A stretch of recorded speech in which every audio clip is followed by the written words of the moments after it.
basketball's greatest rebound and rebuild with a championship. If you're going to war and I'm coaching, I'm taking these guys. Baylor, kings of college basketball, #1 in the land, and the trophy is coming to Waco. Baylor, one of the great turnarounds in college athletics history, national champions in year 18 for Scott Drew. Our fans that have been with us for the lean years, the good years, and our administration, President Livingstone, Mac Rhodes, they all deserve this. The city of Waco deserves this. Hey, Texas, we got a national championship too. The state deserves it.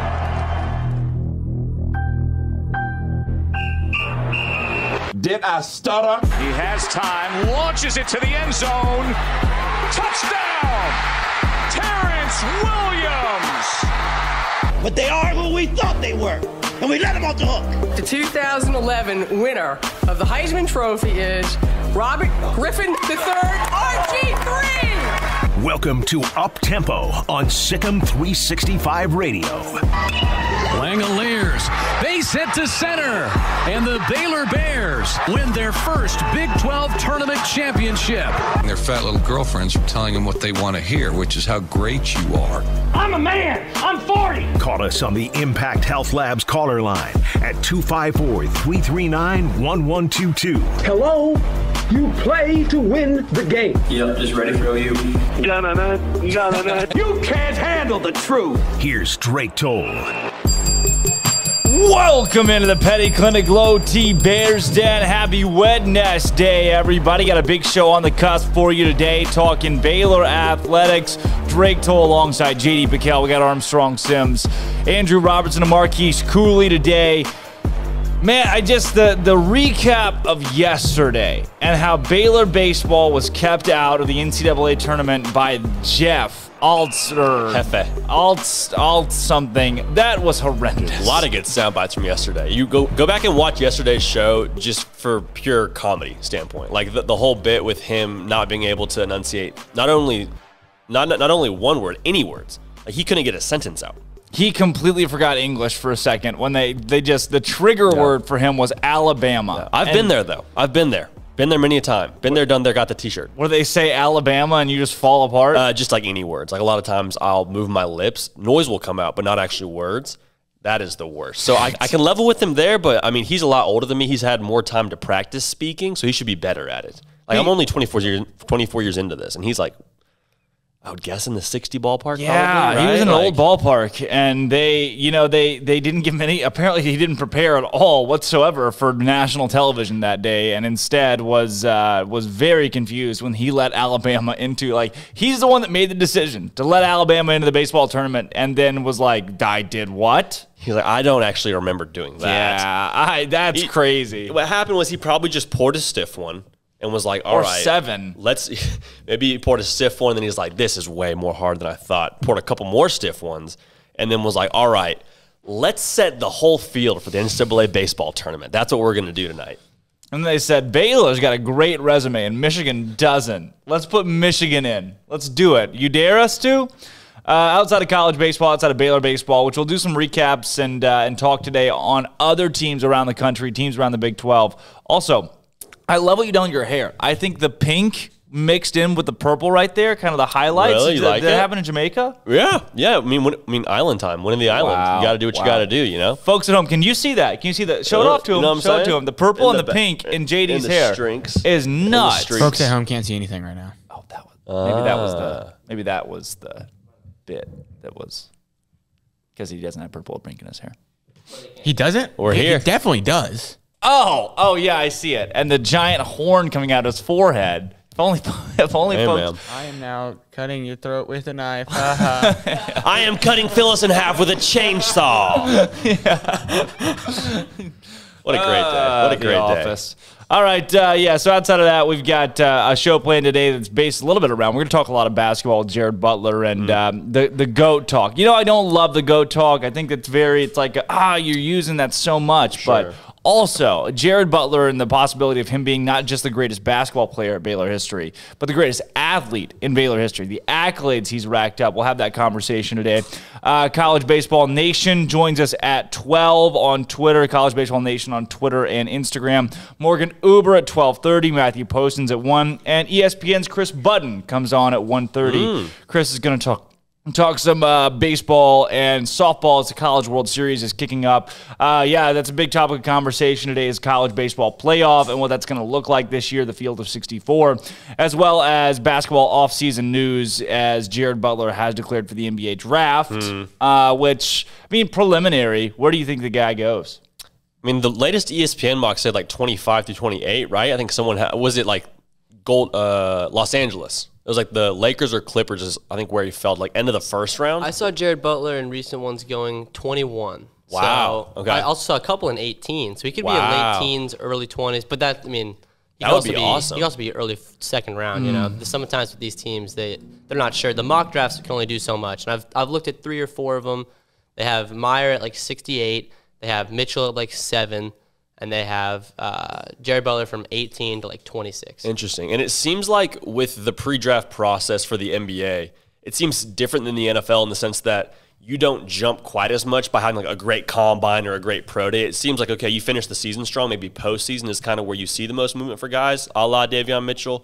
I don't think we'll see anybody shoot up the draft board after the season now, but I think 25 would be phenomenal for him. Like to be late teens would be amazing too, but right in that 20-25 range. What do you think, Drake? NBA draft.net. Is that the one with no pictures? I'm sold. Yeah, there's nothing here. It's a very shoddy website.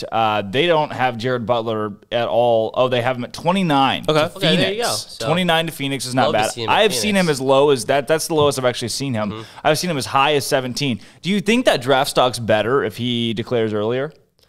You see, I don't know. I think he's done so much throughout his career. He declared a year ago, so I think they probably has some familiarity with the process. Scouts probably are familiar with him. Like, I think he's sort of a known commodity at this point. I don't think he has a ton to gain from when he declared or didn't declare. But Matthew Meyer is a guy where it's like, why hasn't he withdrawn his name yet? And maybe it's the fact that he's still, in the, I guess, what would you even call it? I want to call it the portal. He's in the process. Is that a fair thing to say? I would say process. He's still going through the process. So yeah, I don't think so. I think probably first round feels like the ceiling for him.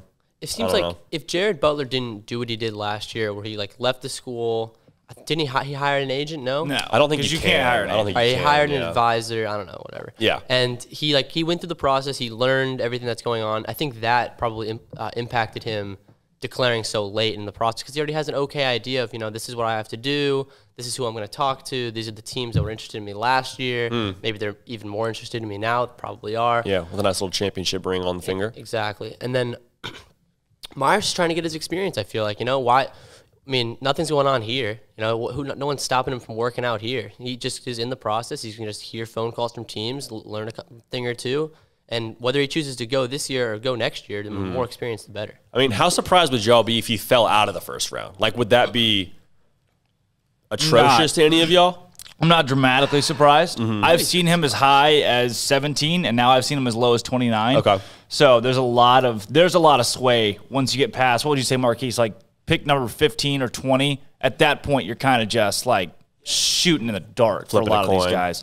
Yeah, Marquise is our resident NBA draft expert. Yes, sir. Yeah, I would say once you're outside the lottery, which is like the 14th pick, you can fall anywhere between like that. Someone like Jared Butler, I definitely see him being like in the 20s, but there's a chance he could fall to the second round. Ooh. Yeah. Well, would you be surprised if he fell to second round? Like, would that be something that surprises you a lot or a little, or where do you fall on that? I wouldn't see it as a big surprise because when you get to there, teams start picking for fit. So there may be teams that don't feel like they need a guard right now, so they might go somewhere else. And it's just about if a team falls in love with you at that point. But his talent is good enough where if he falls second round, it's like first 5 picks in the second round. Interesting. Yeah. I'm better for that. I'm better for that comment. Very early second round. I think when I look at that right there, if Jared Butler ends up going, I don't see it being a situation where, hey, we get to pick 15 and a team takes a chance, or I say take a chance, but a team picks up Jared Butler higher than folks expect him to go. I would think if Butler's going in the NBA draft at a spot where you're not expecting him to go, it's going to be lower rather than higher because of his age. Granted, he's young. He's not 21 yet, which is wild. But there are LaMelo Ball's, what, 19? And he is an NBA All-Star caliber player. Do y'all think, we've talked about this a little bit. How much do you think age plays a factor? I think, like, it's a byproduct. That's the biggest. I think it's a byproduct. Like, you see guys go in top 10 because they've been the thing since high school. Like, you've known since the kid was a sophomore in high school, you're going to be an NBA draft lottery pick. And so a lot of guys, like, find ways around that. They're one and done, whatever. A lot of guys are later bloomers. So is it more so you're picking because of what you see on the court, in your opinion? Or is it because of you just think, like, hey, we want to get them when they're 19 because that's, like, their athletic peak in yours? I want to get to Marquise on this one, but I would say that age, rather than being a byproduct, is one of the top 3 factors that they determine when drafting. Interesting. Okay. Age is a huge factor.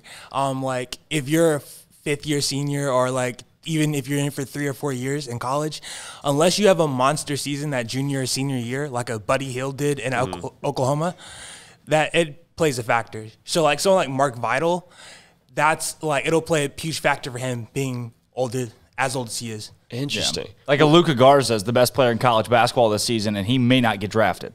He'll go first round. No. Luka Garza? No, not even close. He's not going to go first round? He's not even on mock draft boards. No kidding. He might not get drafted. I would have been shocked if you told me that during the tournament. I'm shocked now too, but I cannot believe that. So why is that? Like, educate me. Why? He's old. He's good. He's old. He's a bucket though. Yeah, but you got to look at. They're gonna look at his talent level. Like, could he do that same thing in the NBA right now?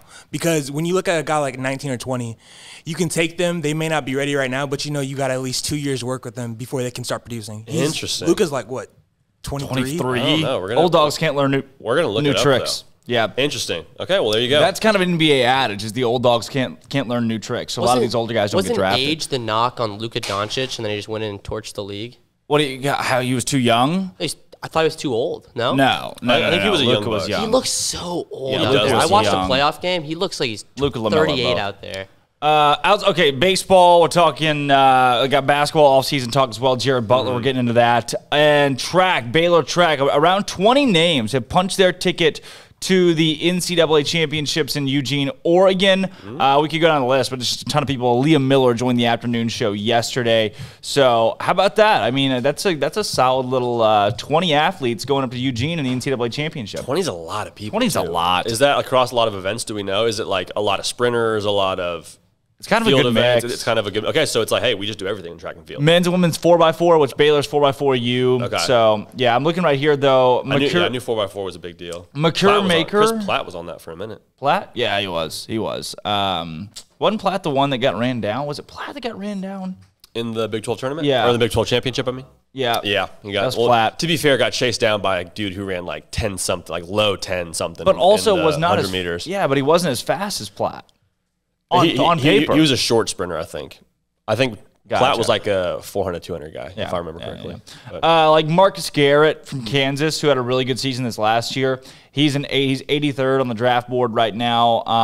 Yves Pons, Tennessee. G-leaguer. I mean, yeah, like I don't even know about that. Like Jose Alvarado at Georgia Tech, I loved. I think he's going to be great. Julian Champagny. I mean, there are some really, really good college guys that are in the low 80s, 90s on these draft lists that absolutely will not get drafted. McCure Maker from Howard.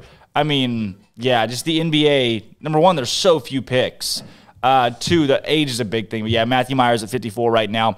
I do want to open it up into the conversation, 254-339-1122. Before we get to Jared Butler talk, actually, the Big East and the Big 12. Big East, Big 12 battle for 2021 is set. I'll send this tweet. I'll share this tweet. It is the lineup, Baylor, Villanova. In Waco, Jay Wright takes his crew to Scott Drew next season. That's going to be fun. That's going to be awesome. In Waco, too. In Waco, Baylor coming off a national championship. Sweet 16 rematch, right? Run it back. Yeah. A healthy Villanova team, too, I would assume. And that was, in my opinion, the Villanova game was the hardest game we played in the entire tournament. Yeah. We were down by 7 at half. It was brutal. Yeah, I mean, once you got past Villanova, you're kind of thinking like, okay, all right, we're feeling good. Yeah. Arkansas. Even Arkansas, there were some times where we were like, gosh, dang it, don't blow this lead. Yeah. But, no, that'll be a lot of fun. Yeah. I mean, how much do you think you learned about Baylor at that point in the season? Huge so amount. much, right? Because Mark Few coaches to his opponents. He's one of the best coaches in college basketball. So you have to anticipate that he's going to know these guys. He's going to be able to provide a scheme that's going to counter what Baylor is good at. So it's really, can the team rise and overcome the diversity that Coach Few is going to throw. He's going to run zone. He's going to run man. He's going to do everything. He's going to be a great test for Baylor early in the season. What day is that, Drake? I don't see a date yet. I don't know if they've established a date for when they're going to play these. I'm still looking for that, but I think that Villanova, Gillespie. Is it Colin Gillespie that's still there? Is it Colin? I think so. Yes, yeah, I think so. I mean, that's going to be – you get him. I'm pretty sure he's coming back too. How about just being able to face some top-tier national championship caliber competition? Villanova's a top-5 preseason team next season. And how about Baylor to have to play a non-conference game like Villanova and then run the gauntlet in the Big 12? I think because we saw what Gonzaga played a lot of those non-conference games early and then kind of coasted the rest of the way, which isn't their fault. It's the conference they're playing in. But for Baylor to be able to play a team that's nationally going to be a powerhouse that could very well see again in March, like that is invaluable. And I think you were speaking to Jay Wright, I think is what you were saying, is what you were speaking to before. Andrew, I think that's a great point. I said Mark Few. No, great. I knew what you were saying. I just wanted to make sure that you knew, or the people knew that you knew what you're saying, because I know that you're very knowledgeable about that as well. You got Villanova in the way too early top 25 right now, slated at number 2 in the country. And a few years, Villanova saw significant production. Amari Spellman, Jeremiah Robinson-Earl. They return a lot of guard-oriented guys, Colin Gillespie, Jermaine Samuels. So a lot of that team returns from last season that made it to here. Projected starting lineup, here's what they averaged last year. Gillespie, 14 points per game. Justin Moore, 13. Caleb Daniels, 10. Jermaine Samuels, 12.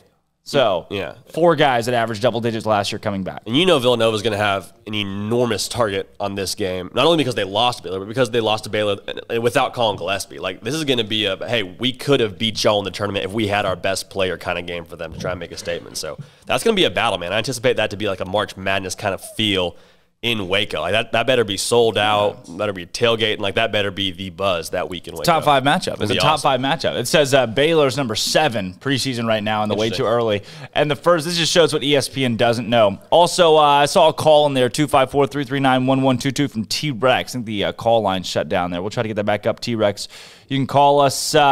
Says Baylor, again, what ESPN doesn't know. Some eyebrows were raised last month when Mark Vidal's name didn't appear on the preliminary early entry list for seniors for the NBA draft. Alas, hopes were dashed when Vidal was added a few days later. Were your eyebrows raised when Mark Vidal had not appeared on the preliminary early entry list for seniors for the NBA draft? I think he might go play football. Was like what the conversation for a second was. He like got a workout in with the Cowboys. I know he wants to play in the NBA, but I mean that's not surprising. I think a lot of people outside of Waco, I get why they're like he should have declared earlier because he played what 4 or 5. Like he's here for a long time. It feels like forever. Yeah. I can't remember Baylor basketball without Mark Vidal. Like he's been here so long. He was with the Adidas like neon Volt jerseys. Like you have pictures of him in both the Adidas and the new Nike stuff. Like he's been around forever. But yeah, I mean I don't think that should be surprising to anybody. The fact that he didn't go in the early signing or whatever that early declaration period. I don't even know if I know what that is. Yeah, it wasn't even early. I don't know. Like Mark Vidal came out at the end of the year. It was like, I'm done. I'm never playing basketball for Baylor again. Thank you for my time here. Now, is ESPN surprised? Were people really raising their eyebrows like Mark Vidal was going to come back? I think he tweeted. Idiotic. I think he tweeted. Can he even come back? That's what I'm saying. Everybody can. I guess because of the COVID. Yeah, okay. I can't even remind myself that we're in a COVID year. But I mean, he tweeted. I think within a week after the national championship game, should they retire my jersey? Which, I like that. Which is an interesting conversation in itself, but the fact that he's like, hey, should we retire my jersey is like, well, I'm already like, in order to retire a jersey, you have to leave that school. Also, do you ask for people to retire your jersey? See, that felt tacky to me. I'm with you. I don't know why he said that, but I don't know if I loved that. I've never even been in position to ask for my jersey to be retired. So that's a great point. If you were, would you ask them to retire your jersey? If I have to ask, like, I don't really think I want them to. Yeah, good point. You know? I don't. Also, do you think it's the last year in last year in Farrell Stadium? No. No, I mean, construction might go, you know? Yeah, 2 more years. 2 more. I think we got 2 more years to Farrell Center. It looks like it. Well, it's going to be downtown, right? So I wonder how much do you have to clear out downtown? I've also heard right behind the Farrell Center, so I have no idea where this is going. I've heard from people within athletics, 95% downtown. That's what I like to hear. Right? Well, there was only one cog that needed to go for them to put it downtown and not piss everybody off. And that cog is headed south, baby. It's a big cog, to be fair. It's a big cog, but they can put it downtown if they want to now because the one thing, the major thing stopping them, the person in the middle of the road saying, don't tear this tree down, It's not there They anymore. said, all right, well, you're going to have to go. That person packed their philanthropy efforts and took them somewhere else. Yeah. Elsewhere in that matchup with the Big 12 and Baylor, or the Big 12 and the Big East, you got UConn and West Virginia at West Virginia. Oh, That's wow. going to be good. In Morgantown. In Morgantown. West Virginia's going to win that one. Kansas at St. John's. St. John's is one of the best basketball players in the country in Champaign. I think St. John's could give Kansas a possible run for the money, but I like Kansas's team next season. It's at St. John's? At St. John's. Tough place to play. It is. New York's tough to play in general. You got that's Madison Square. They may play at Madison Square. Right, yeah. That's coach. Their coach is from Arkansas, actually. No St. kidding. John's. Okay. Yeah, Mike Anderson. There we go. You got Texas at Seton Hall. Not sure how that's going to look. Seton Hall they were okay at the end of the year. Iowa State at Creighton. That's a solid Midwest matchup. Okay. I forget Creighton's in the Big East. Why is Creighton in the Big East? Nebraska's not East. It's kind of East. Nebraska? No. Well, I mean, why is West Virginia in the Big 12? When I look at geography, I guess that makes sense. When I look at brands, it makes more sense. Like you say, Creighton's the Big East. I'm like, okay, I could see that. But then I look at geography and I'm like, yeah, this. But are they? Yeah, we got to redo this. We got to put this back together. When I hear Big East, I just think these schools play basketball and they do not have football programs, and that's usually the case. For the Big 12's sake, I hope Iowa State wins that game. Because, Iowa State needs to win that game. Creighton's good, though, man. Creighton's good. Oh, no, I don't think they will. They got I hope McDermott. they do. Yeah. I hope they do. I don't think they will, You got unfortunately. Texas Tech at Providence. Butler at Oklahoma. That's fun. Okay. With at Oklahoma, you said, right? Yeah, at Oklahoma with what is Hield. his name? Buddy Hield. No, the coach. Blake Griffin. How did I already forget? He's a new one, Porter Moser. Iowa State at Creighton. Xavier at Oklahoma State. Marquette at Kansas State. TCU at Georgetown. I love that the Big East and the Big 12 have a matchup. That's a great slate, too. That's a really great slate in terms of how they paired that up. Slate. Yeah, I think that could be. A lot of folks are saying the Big East is going to win it too. If you look at the matchup to matchup, they've got this on lock. It's possible, actually. The Big 12 is the best basketball conference, hands down. ACC's time is over. Duke and North Carolina were both really not great last year. Those are their two teams. Yeah. I mean, look at I'd buy that. The SEC's not good. Baylor, Texas Tech, Kansas. That's 40% of our conference. I'd buy that. Baylor did also win a national championship. That's true. Yeah. When's the last time the ACC Texas won a Tech's national bad. championship? Do y'all panic if those four teams win and the rest of the conference loses? Not panic, but is there a mark on the Big 12's resume or their standing for hey, we are the best this year? I think there's two parts of that conversation of conference supremacy, and I kind of have a hard time with that, but it's we're the best this year or we're the best over the course of, let's say, the last 10 years. Do you think it puts a black eye on their resume for a conference that year? If only 4 teams are good? If those 4 teams out of the gate, they go 4-6, let's say, in that Big East slate. Oh, then no. I don't think it puts a blip because the Big East is a really good basketball conference. Things like that happen. I think we lost the SEC challenge last year, right? 4 or 5? Yeah. Ooh. Something very close. Yeah. Something very close. Unbelievable. I get a call coming in here from T-Rex. What's going on, T-Rex? Happy Wednesday. Hey, happy hump day. Nice. Real quick, just because, I agree, Big 12, best conference, but the ACC won 2019, so it's not a really good argument. Virginia beat Tech. So I like the offhand comment, but kind of looks a little bad. I think that was Jack. I apologize if that wasn't. I know it ain't Armstrong. Armstrong kind of, lets everybody else talk now. He's a little scared. Armstrong's timid. What I want to talk about, actually, I want to bring up J.D. PicKell's apparent controversial top 5 quarterbacks of all time at Baylor. And I want to say one thing. I agree 100% with what J.D., not necessarily the order, not going to talk about the order, but that you only applied your observations to the recent era. And the reason that all those people are mad at you, JD, the reason that all the old white people are mad at you online is because they think that their old white quarterbacks would have been starters in current era. I'm sorry, people, but we can't compare eras for multiple reasons. But the biggest reason is most of those guys that were playing quarterback back in 1955 and 1960 wouldn't have even been second team if the Southwest Conference wasn't so racist. Yeah. That's all I got to say. Yeah. They weren't that good. None of them were better than RG3, and none of them were better than Bryce or et cetera, et cetera. And you want to talk about stats, and we want to talk about how guys, didn't throw the ball back then. Okay, well, then how do you know they would have been a better quarterback if they only threw the ball twice a game? I mean, like, it's ridiculous that we want to compare quarterbacks from 1955 to somebody who won the Heisman. The Heisman was around. If you weren't good enough to win the Heisman in 1955 or whatever year, then what makes you think you're going to be good enough to win the Heisman in 2021? Yeah. All I know is that I'm 6'4", 275 coming out of high school. I played D3. If I was playing football in 1955, I would have been an All-American in Alabama.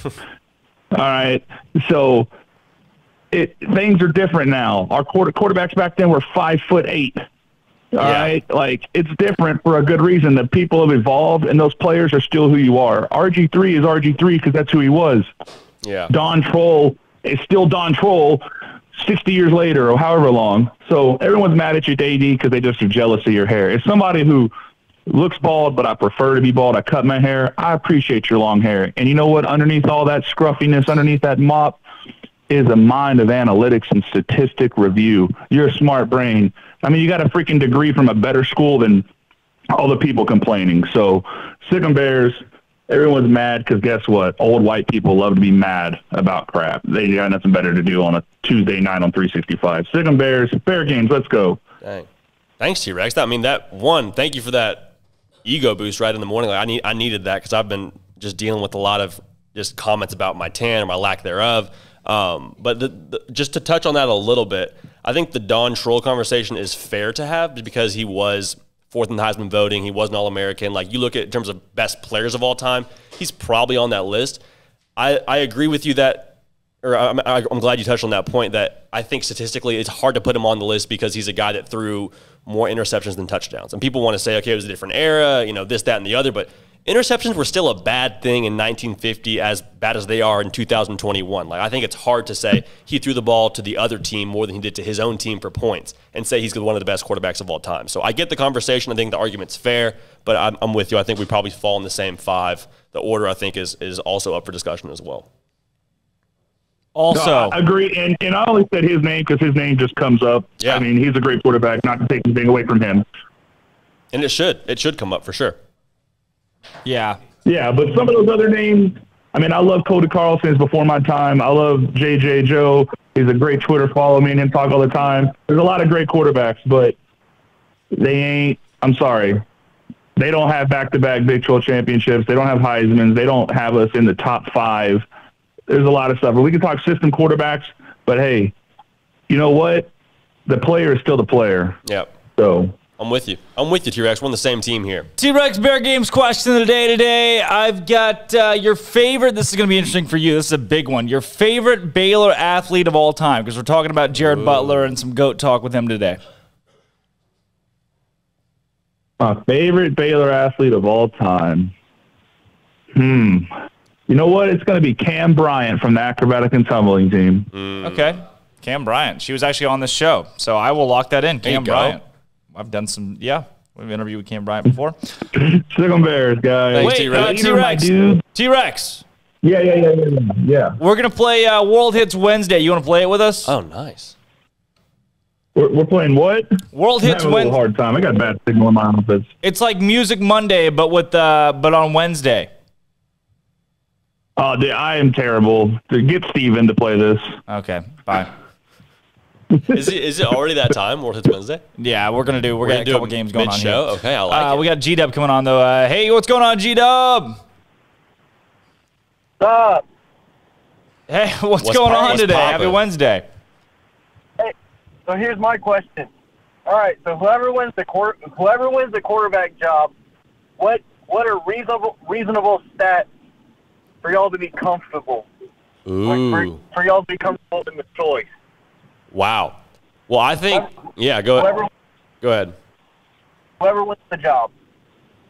Yeah, I think, the offense will look different under whoever it is behind center. So if it's Bohannon, you're going to see less passing yards. If it's Zeno, you're going to see less rushing yards. If I'm going with who I think I think we're probably in consensus. I think Gary Bohannon, just what this offense has shown they're weak at, is probably the best choice because of what he does with his legs and how much he's going to be asked to run. I would be comfortable seeing him run for anywhere from 300 to 400 yards, a couple touchdowns, like a big red zone threat. Let's give him 6 or 7 touchdowns. I think Charlie Brewer had 4 or 5 last year. And let's go with, give me 2,000 passing yards. Anything above 2,000 passing yards I think is solid. I mean, it's going to come down to, can he manage the game and can he manage the offense, get him in scoring position? Like, he doesn't have to do it all. He has so many weapons around him, but needs to make quick decisions, decisive decisions, and be able to get it to playmakers in space. So, again, 300 to 400 rushing yards and around, let's say, 2,000. Give me 2,200 passing yards.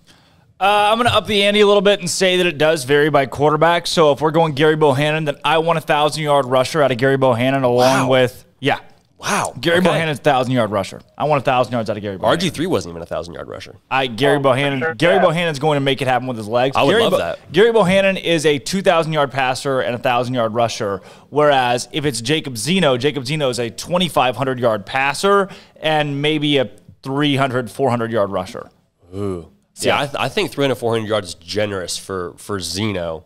If Zeno can get like 200 yards, I'd be like, okay, great. You got away from pressure and made some things happen.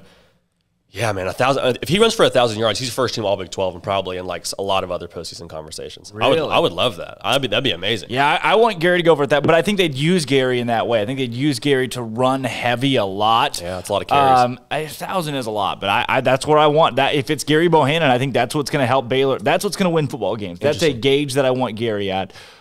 So yeah, give me 2,500 if it's Zeno. Gary, I want 1,000 rushing yards. I think I want them to use him as not just a dual threat, but almost a run first quarterback, very much RPO, and just carry the football. Give him the option to carry the football on most, if not every play. So I think 2 combined touchdowns, rushing and passing, you're looking at a 25 to 30 range. Yeah, I'd agree. I think 30 may be a higher mark. 25 is probably pretty reasonable, but also I want to set a bar high. So those are kind of some of the hard numbers I'm looking at. What do you got for us, G-Dub? What do you think? Yeah, I think Gary's probably the best because I probably have him about 20 passing touchdowns and about 9 rushing touchdowns because I feel like we're still going to rely on the run game, the wide zone scheme a little bit more with Ebner and all those guys. Yeah, and you should. So because they don't have that much pressure on them. Yeah, I mean you should. I mean the wide zone. I got a chance to watch some BYU Coastal Carolina over the weekend just because it was on and NBA basketball was on anyway. Breaking that down, the wide zone is set up to make it easy for your quarterback. Like there are so many things that you do in the wide zone to allow your quarterback to make quick decisions because the whole thing is you want to get your defense flowing one way, this way, that way, have them running, have them guessing with the motions and directions and try to beat them to the corner. And while all that's going on, as soon as you pull it, as soon as you have that RPO option, you see that linebacker dive down past where your slant's going to be, you have an easy throw. So you got to be decisive, you got to process it quick, but it should take pressure off whoever's behind playing quarterback. Oh, yeah, for sure. Yeah. G-Dub, Bear Games question of the day. Who's your favorite Baylor athlete of all time? Brady Heslip. Wow, a little basketball action. That's a good one. Who's yours, Drake? Do you have one here? I don't know yet. I haven't processed it. It's a tough I only question. ask the questions. I hardly ever answer the questions. That's a great question, though. Hey, G-Dub, thanks for your call. Yes, sir. Thanks, G-Dub. Sweet. All right. We're going to go before we hit a break here. We're going to go World Hits Wednesday. Oh, man. We got another 17 seconds to call us to play World Hits Wednesday. You can win if you beat everybody, I'll give you a tumbler. Tumbler.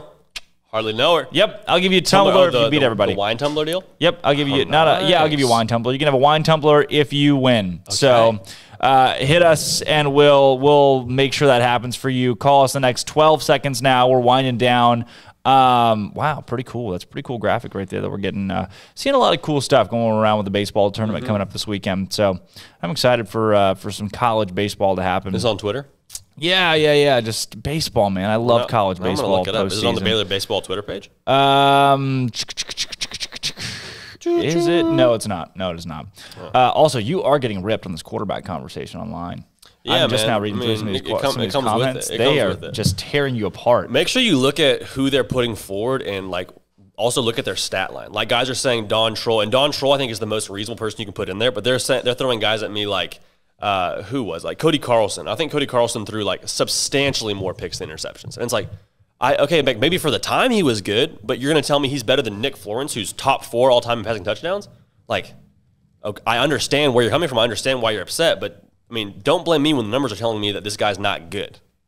4th in Heisman voting is Don Troll, so I think he's the one you can put in there. And obviously, he's a Hall of Famer. Like, a lot of good things you say about Don Troll. I don't think he stacks up as purely a quarterback in this conversation, which is what I was looking at. Yeah. I mean, he was revolutionary for his time period.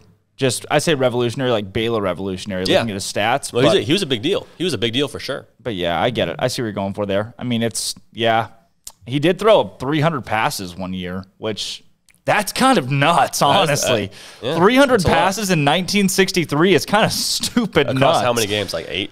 10. 10? Okay. 10 guess 30 passes a game? Don Troll, what are you doing, my man? What were his touchdown interception ratio? Yeah, it's 1-to-1. He's 13 touchdowns, 13 interceptions. And that was his best season. Yeah. So it's like, that was his best season. See it. Best player, absolutely. Best quarterback of all time, he's off my list. He's a snub. You can make the argument he's a snub, but he's not on the list. For the time period, for sure. For the time period, you're like, okay, who else was throwing for 2,100 yards on 300 passes back then, but also 13 touchdowns? Like, what do you? Tough. Yeah, the game changes, but also the athletic specimen also changes. I think it becomes then a conversation of what do you mean by best quarterback of all time? Do you mean statistically?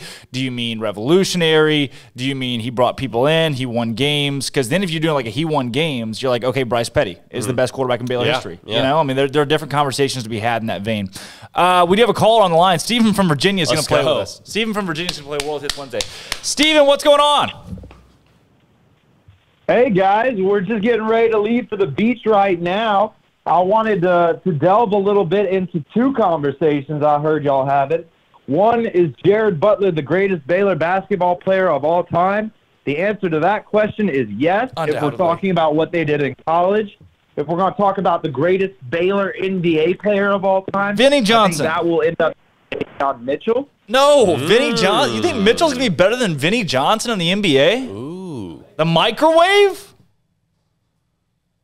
Vinny Johnson is not. Vinny Johnson did not get drafted in the top 10, and Davion Mitchell is going to lift this program by being a top 10 pick in a way that nobody will be able to do. Davion Mitchell changed the course of the tournament.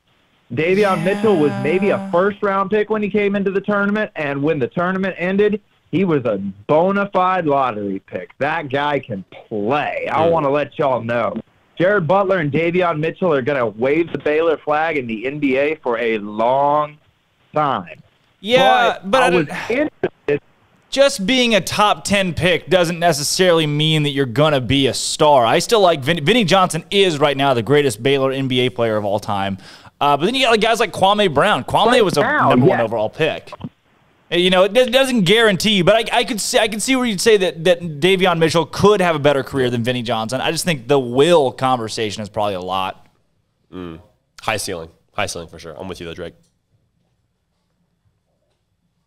No, we got you, And Steve. then I wanted to ask y'all. Y'all came up with this Baylor Mount Rushmore, and I know you don't like Mount Rushmores either, Drake, and I don't. But I have to say, this is what proves to me from a few weeks ago when we said, is Baylor a football school? Because Baylor is a football school, because I don't think you can put Jason Jennings on the Mount Rushmore of Baylor athletes unless you're specifically designating a space for a baseball player. Yes, that's what it was. Mike Yeah. Singletary, Robert Griffin, Jared Butler, Vinny Johnson, and Brittany Griner. I don't think you can just give Jason Jennings a spot because he won Rookie of the Year. No, yeah, that was baseball. That was just baseball. I should have clarified. That was 1 per sport. So it's baseball, football, men's and women's basketball. So Jennings was only on there because baseball was allotted a slot. Well, I'm glad to hear that. Yeah, and well, we're headed to the beach, and I don't have that great of a reception, so I'm going to let y'all go. Later, guys. Oh, no. No, Steven, we got World Hits Wednesday.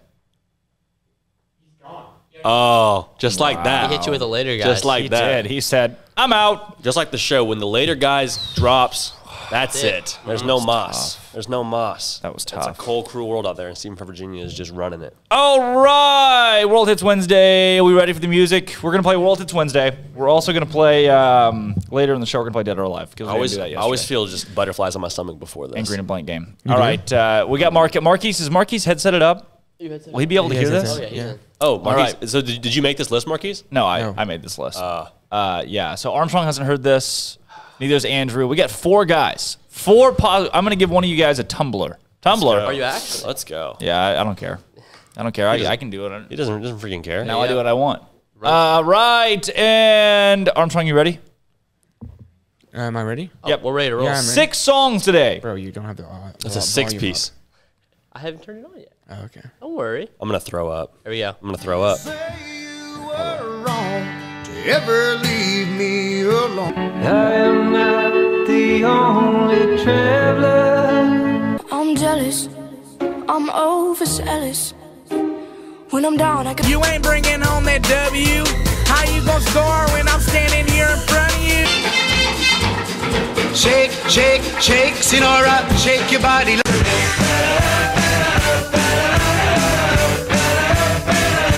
Wow. I'm still going to throw up. I think I know 2 of these. I'm ready to go again. I knew. I'm jealous. I knew one. Jealous. There's some bops in there, I'll tell you what. Yeah, there's some good stuff in that one. What did you get, Mark? It's a sweet mix. Okay. I don't know. We going One? I don't know. I don't know any. Yeah, we're going again. Hang on. I know the last one. That's it. That song's a bop. You know the last one? Yeah. I know. Really? It's the Chicago Blackhawks goal song. Wow. Yeah. I didn't know that. That song is a bop. I have 3 points. Yeah, the big 12. hockey guy. Wow. 3 out of 12. All right. 3 points. Cue it again. All right, here we go. You say you were wrong to ever leave me alone. I am not the only traveler. I'm jealous. I'm overzealous. When I'm down, I can. You ain't bringing home that W. How you gonna score when I'm standing here in front of you? Shake, shake, shake, Sinora, shake your body.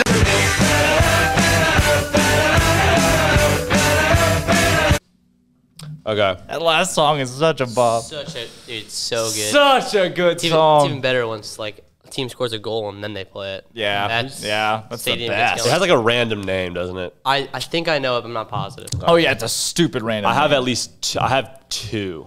All right, Marquise, what do you confident. got? Let's start with Marquise. Oh, okay. I only got 1. Okay. There we go. And I think that's the 4th one, I think it was. Okay. Do I just go ahead and say it, or are we going to go Yeah, by just one? go ahead and say it. The name of the song, I'm not sure, but was the artist like Froggy Fresh or something like that? Wow, Marquise has Froggy Fresh on the board. I remember when he used to be Krispy Kreme until he got sued. Yeah, he did. Money Maker Mac. Right there, Froggy Fresh on the board. Is that all you got, Marquise? Yeah, I don't know the song. If I had to guess one, was it you just got dunked on? Yeah, I'll give you the point. I'll give you 2 points there from Marquise. Armstrong, what do you got? I only got the first one. This one's gonna hurt you. Isn't that correct? No. Oh. No. This one's gonna hurt you for a long, long time. That's not it. Or was it Travis Tritt? Yeah. What's the song? Oh, we'll get there. I'm slowly collecting points right now. Will you play it again? Yeah. Just that first song. Will you play just the first song again? You say you were wrong to ever leave me alone. Yeah. Sorry, lonesome and scared. Yeah. We'll get there. And I was talking country. Andrew, what do you got? This one's gonna hurt you? Okay, well, I know. Oh my gosh, I could swear that. Okay. I know the 6th song. I believe you. I believe it's called Chelsea Dagger. It is called Chelsea Dagger. That's unbelievable. That man, if it wasn't a gold song in the NHL, I wouldn't know it. Okay. Who But sings there it? you go. I don't know. Okay, that's all you knew. That's the whole list. Yeah, Chelsea Wow. Dagger. I know Great song, one though. of them is called Issues. Yeah. Is it Julian Michaels? Who? Julian Michaels? Jillian Michaels? It's Julia Michaels, but I'll give you. I'll pretty give close. Okay. Yeah. And then I got Froggy Fresh. I wasn't sure about the song, Marquise. It's either, like you said, just got dunked on, or it's Baddest of Them All, or Jimmy Butler is Your Father. Yeah, it is. It was dunked on. Dunked on? Okay. But yeah, so I'm sorry. I didn't have that. So I got 3. You got 3? That's it? 3. We're folding? Wow, you guys. I was really looking for something big here today. I thought these 6, I thought you guys were going to nail these. I might have to make a list because I feel like these are expert level lists. We need some pad stat lists coming out. Is it here's a quarter? It is here's a quarter. Yes. It is. There it is. You just been grinding on the wheels, just turning. Trying to sing through the song. So it is. It is Travis Tritt's Here's a Quarter. And so that's the first song. So happy. Second song, The Night We Met, Lord Huron from 13 Reasons Why. I haven't seen that. All and then most of you, some and now none of you. I haven't seen 13 I heard that Reasons show was Why. sad. Take Me Back to the Night We Met. Tough one, right? Then we have Issues by Julia Michaels. After that, Dunked On, Froggy Fresh. And Moneymaker Mac. Then Jump in the Line by Henry Belafonte. Shake, Sonora. I like that song, but I don't know that song. Jump the Line. And the last one was Chelsea Dagger by the Fratellis. There it is. Hey, I might be leaving here with a one tumbler. Yeah. Fratellis is a I'm just super proud of myself. I want to. got 3. I'm just saying. I'm catching fire now. I think it's 2 in the last month. Yeah, in the last like 3. That's 2 in the last ever. All right, when we come back from this break, we're gonna wrap up the Jared Butler GOAT talk that we really didn't get to today. That we'll probably revisit that tomorrow. Yeah, we'll get there. We'll get there. Yeah, let's go ahead and clip that spot about us talking about Jared Butler GOAT talk if we can. Oh wait, we didn't. We just kind of skipped over that one. But the college baseball commissioner is a bumbling idiot. There it is. Yep, that's all you need to know. Some things don't change. When we come back, Jared Butler. Is he the GOAT? And we'll play Dead or Alive. Don't go anywhere. This is Up Tempo. It's all but over. The Baylor sports season has narrowed to a near close with baseball's exclusion from the NCAA tournament. For such, the track and field program is now the only group still in action this season. Todd Harbour and the Bears have punched around 20 tickets to the NCAA championships in Eugene, Oregon, as the team will compete there June 9th through 12th. In national news, Howard basketball star Makir Maker, the first 5-star to play at an HBCU, is declaring for the NBA draft without signing an agent to leave his options open. As a freshman, he averaged 11.5 points, 6 rebounds, and 2 assists in just 5 games. Kent State has extended its men's basketball coach, Rob Senderoff, through the 2025-26 season. The 47-year-old is the winningest coach in Golden Flash's history at 196 and 129 in 10 seasons. His teams have made one NCAA tournament in his tenure that came in 2017. Wake Forest has hired ex-Tennessee State coach Jason Shea as an assistant coach. Shea led ETSU for 1 season before coach Steve Forbes left the Buccaneers to take over the Demon Deacons. In football, Texas Tech has landed all Sun Belt wide receivers Kalen Geiger, who's transferring from Troy. As a senior, Geiger caught 64 passes in 11 games. In 2019, he was Sun Belt Newcomer of the Year, catching 77 passes for 873 yards and 5 touchdowns. Florida's Dan Mullen has inked an extension to the 2026 season that raises his annual salary to $7.6 million annually. He'll become the 3rd highest paid coach in the SEC behind Nick Saban and Ed Orgeron. He's the 5th highest salary nationally. Mullen is 29-9 at Florida with 3 straight New Year's 6 appearances. And Georgia has added former LSU tight end Arik Gilbert via transfer. Gilbert was the #1 tight end and #6 overall prospect in the 2020 class and was a standout at Marietta High School in Georgia. He originally committed to Florida before going to LSU. I'm Armstrong Sims, and that's all the news that is news in college sports. This has been Armstrong's Minute on SicEm365 Radio's Up Tempo.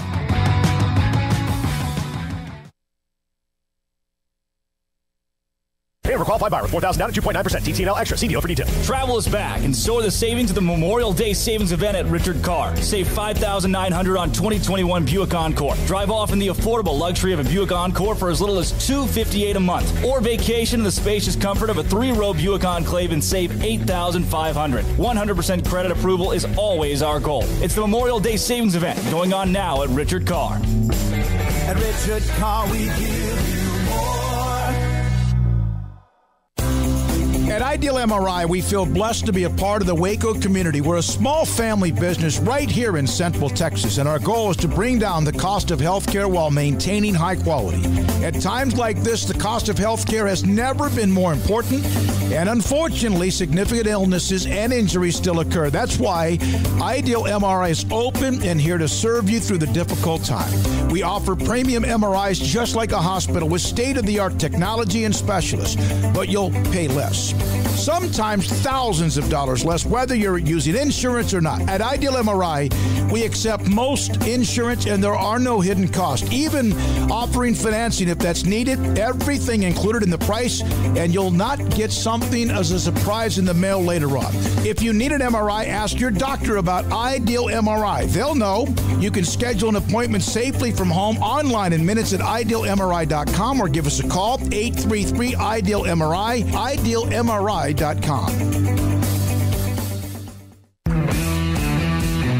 At Marco's Pizza, get craveable pizza made the Italian way with dough made from scratch, an original sauce recipe, 3 fresh signature cheeses, and premium toppings you love, served hot and safe. Right now, you can get unlimited medium one-topping pizzas for just $6.99 each.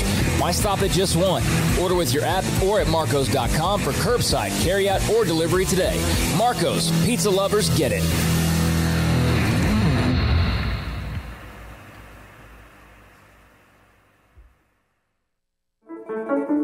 One size fits all. That may be all right for an adjustable belt or cheap sunglasses, but when it comes to your financial needs, no one wants a one-size-fits-all strategy. Cam Heathcott, your Edward Jones financial advisor, knows that his most important goals are yours. That's why he takes the time to understand your needs, knowing you. That's how Edward Jones makes sense of investing. Cam Heathcott, covering Conroe and Houston, 936-756-7717 or cam.heathcott@edwardjones.com. Edward Jones, member SIPC. Boots add protection. Good boots help you climb better and move forward faster. And when your son or daughter steps into the boots of a U.S. Army officer, they also learn how to lead. In these boots, they'll gain more confidence with expert training in one of more than 150 occupational specialties. In these boots, they'll stand a little taller and lead a team with diverse backgrounds and areas of expertise to successfully accomplish whatever challenge comes next. In these boots, they'll earn respect with valuable experience from day one that will give them solid footing for success into the future. Highly qualified candidates who earn a spot on our team can receive comprehensive health care coverage, college tuition assistance, and a bonus of up to $40,000. See all the things your son or daughter can achieve in our boots at GoArmy.com. U.S. Army Waco Recruiting Company, 254-598-8131 or 254-776-1543.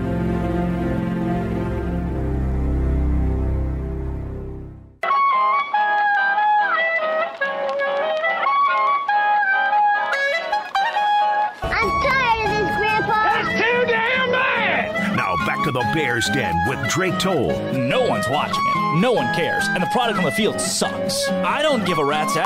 Why, who would? Wow. Why would? We upgraded from A-word. We're now saying it. On SicEm365 Radio's Up-Tempo. Welcome back into the Petty Clinic Low T Bears Den. Drake Toll alongside J.D. PicKell, Armstrong Sims, not Jack McKenzie, but Andrew Robertson and Marquise Cooley up in here. What a bob of a song, I too. know, man. I know. I had the beat drops. A lot of good beat drops in up-tempos. Credit to you on that, Drake. Yeah. A lot of good beat drops. We're just cooking up in the stew. We've just been cooking up in the stew a lot. Yeah. Look at that. Just a little kind of like... How copyright claim do we get if we put like Chelsea Dagger in one of these? So copyright claim. Amazing. Only one way to find out. Yeah. Only one way to find out. Might as well go down. Might as well go down trying. Jared Butler, greatest Baylor athlete of all time. Very recency bias, like you're coming off of a national championship 3 months removed. So, yeah, how do you say no? But also, like, yes. Really? Yeah.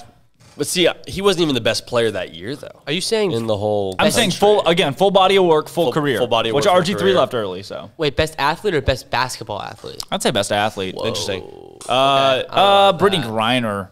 Brittany Griner's up there. So I guess the conversation becomes how much importance and how much do you play into the team side of that, right? Because it's like, if you want to look at just strictly individual, it's hard to make an argument against the Heisman Trophy, I think, because if Jared Butler wins Player of the Year in for the AP for all of America, then maybe he's the guy, right? But the national championship, I think, is why we're having this conversation. Because if he doesn't win the national championship, it's like, well, yeah, he was probably a great player on probably the best Baylor team in recent memory, but the GOAT conversation is like, wow, he brought a national championship back home to Baylor for the first time ever.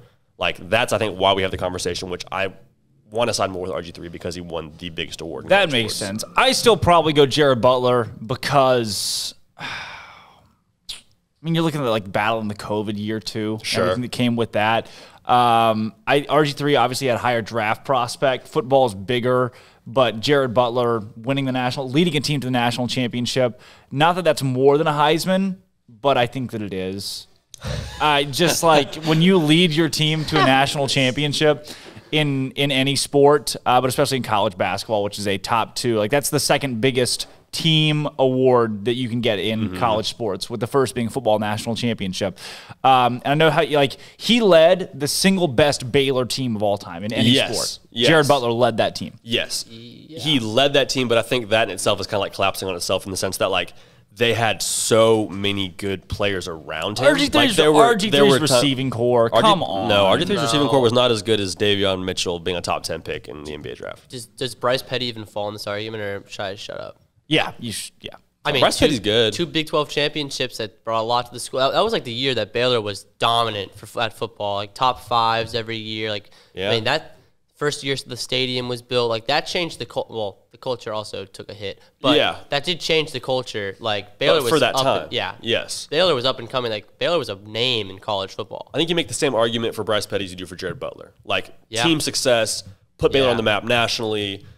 I mean, wins is really like the biggest stat you look at for him, because there were times during the season where Jared Butler kind of disappeared. Like, I mean, there was times where it was like, where is Jared Butler? And then Davion Mitchell and everybody else is picking up the slack. But I mean, RG3 was that team. He had a lot of good guys around him, but he didn't have Davion Mitchell caliber guys around him. Yeah, no, or the equivalent of. I think RG3 wins too. I made the argument that the Heisman was a bigger deal than the winning the national championship in basketball. Ooh. I made that argument. I was flamed by everyone in this room, but I still think it's kind of I think they're pretty close. That's tough. I'd have to sleep on that one. That's Good tough. freaking gracious. Have you seen the roster from 2012 Baylor football? Hit It's me. stupid. Stupid good? Corey Coleman, Terrence Williams. Wait. Terrence, what year was Corey Coleman on that list? He's a freshman, 2012. So I don't think he probably didn't play, right? Right. He's on the okay. Yeah, but I'm just saying, like, this is just a stupid list of great names. Corey Coleman, Terrence Williams. I'm forgetting a couple of these here, but you got Antoine Goodley, Eddie Lackey. Come the flip on, man. Like, that's in the first, 7 names. Nick Florence is on the same roster with Bryce Petty and Seth Russell. That's unbelievable. Xavier Howard, Tevin Reese. Like, there's some just stupid names right here on this list. Imagine that quarterback room. Imagine being in that quarterback room. Oh, my gosh. All 4 of those Clay guys. Fuller, Shock Linwood, Sam Hall, Lace Seastrunk. What the crap?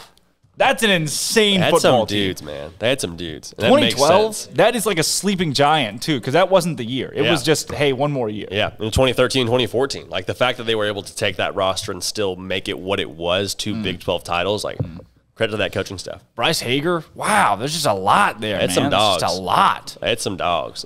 Jay Lee was like a 5-star or a 4-star, something like that. He never really blossomed, but he was like a lot of talent, too, that had come in around that time as well. Kyle Fuller. I think he was there in 2012, but he was there. It's Kyle Fuller's freshman season. Spencer Drango, Spencer Drango, They're also Laquan McGowan. They're all freshmen, too. They have that freshman class is nuts. Yeah, wow, that is Cyril Richardson's a junior. I was about to ask. Cyril Richardson was there. Okay, interesting. Yeah. They had so many guys then. Jeez Louise. This whole team is stupid. Xavier Howard. I mean, they have a lot of guys that made NFL noise. Like, that got drafted and made NFL noise. Yeah. I just don't guess I've ever looked at how good that team was. And crap, man, they're insane. Is Kendall Wright on that list as well? He has to be, right? Yeah, I'm Kendall pretty sure Wright. I just Kendall Wright. Yeah, that's just nuts. All right, we got Dead or Alive today, playing Dead or Alive on your Wednesday instead of Green and Blank game, just because, you know what? You want to play, which should we do? Green and Blank or Dead or Alive? Armstrong, I want to defer to you. Green and Blank game. I love the Green and Blank game. There it is. Music? It's coming. It's coming, though. No, we believe in y'all. Never had a doubt. Never had a doubt.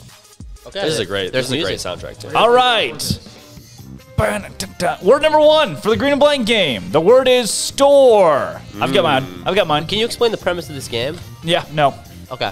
We'll play around with Armstrong and JD, and then Marquise and Andrew will get the idea. Store is the word. I'm gonna go front. Storefront. Store Wars. Have you ever seen that? Have you seen that video? I have. No, that's good. That was good. I got store bought. Store bought. Okay. So you gotta. It's not like a finish a sentence. It's just like an add a word that would make sense and try to match with someone. You're trying to match with Drake. Basically. So you're trying to match with anyone. You just got to match anyone. someone. Okay, there you I go. was going to say storefront, but whatever. Oh, Okay. wow. Yeah, that's perfect. There we go. That was You've the first got one I thought. brand. Brand is the next word. New. Brand new. Oh. I got mine. I was going to say brand name. I got brand I said new. brand name as well. Nice. How about must? C. Yeah, Must that's see? That's what I Have. C. Must have? I said must see. I was gonna say must have. Oh, I've got stash. Okay, I've got must stash. No, that's so Sorry, stupid. ash. Must ash. All right. That's funny. Glass. That's good stuff. Glass. Ceiling. What? Glassware. Glassware. Brick wall. Run through. That's an all-time I love moment. that. I love that. Marquise? I hope she still watches the show. Glass door. Glass door. I said glass break, which doesn't actually make sense. Glass break doesn't make sense at all, but that's what came in the head, Is so it that's just what I the gotta first thing say. you think of? Okay. I had Ez. Dude. Glass says. Boo! Dang. Oh my gosh. Get him off the I stage. do like it though. I do. Yeah, like I that. actually do like it. Okay. I wish my mind went In there. a guilty way. I like it. I have rare. Rare Rare breed.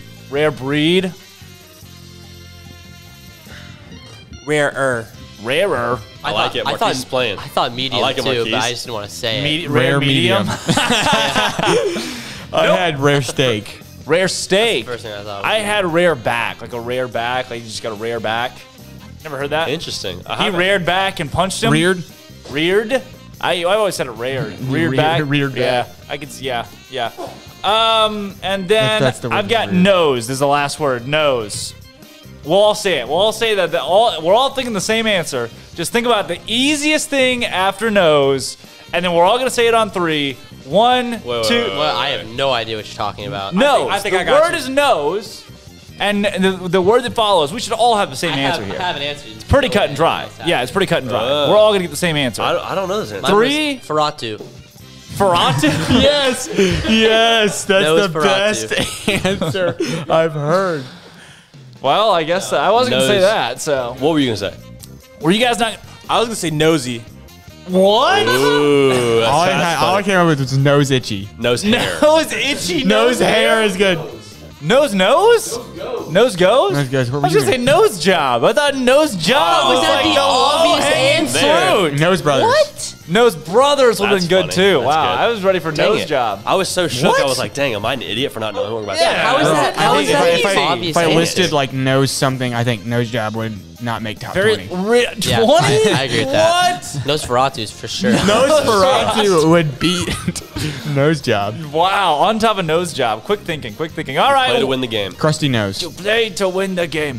How about this? We come back from this break. We got a loaded guest list today between Morgan Huber and Matthew Postins on the same day. Also joined by Chris Budden later in the show. And how about national baseball analysts from College Baseball Nation on Twitter and Instagram? We're joined by those guys up next. Don't go anywhere. We're talking a lot of college baseball from the Big 12 and elsewhere. Baylor didn't make it, but schedule strong. We're going to break that down and more coming up after this. Don't go anywhere. This is Up Tempo.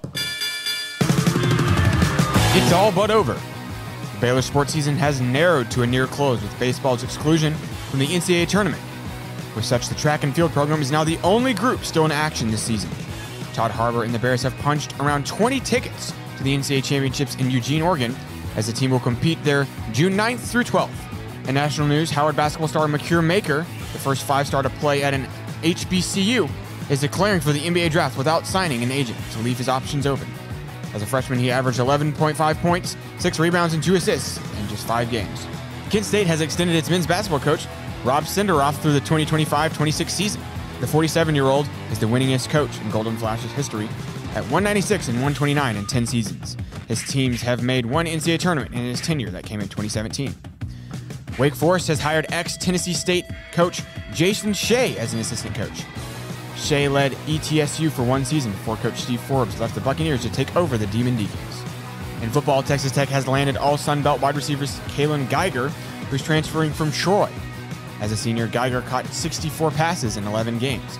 In 2019, he was Sun Belt Newcomer of the Year, catching 77 passes for 873 yards and 5 touchdowns.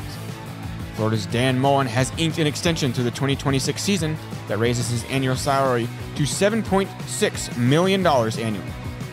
He'll become the third highest paid coach in the SEC behind Nick Saban and Ed Orgeron. He's the fifth highest salary nationally. Mullen is 29-9 at Florida with 3 straight New Year's Six appearances. And Georgia has added former LSU tight end Arik Gilbert via transfer. Gilbert was the number 1 tight end and number 6 overall prospect in the 2020 class and was a standout at Marietta High School in Georgia. He originally committed to Florida before going to LSU. I'm Armstrong Sims, and that's all the news that is news in college sports. This has been Armstrong's Minute on SicEm365 Radio's Up-Tempo.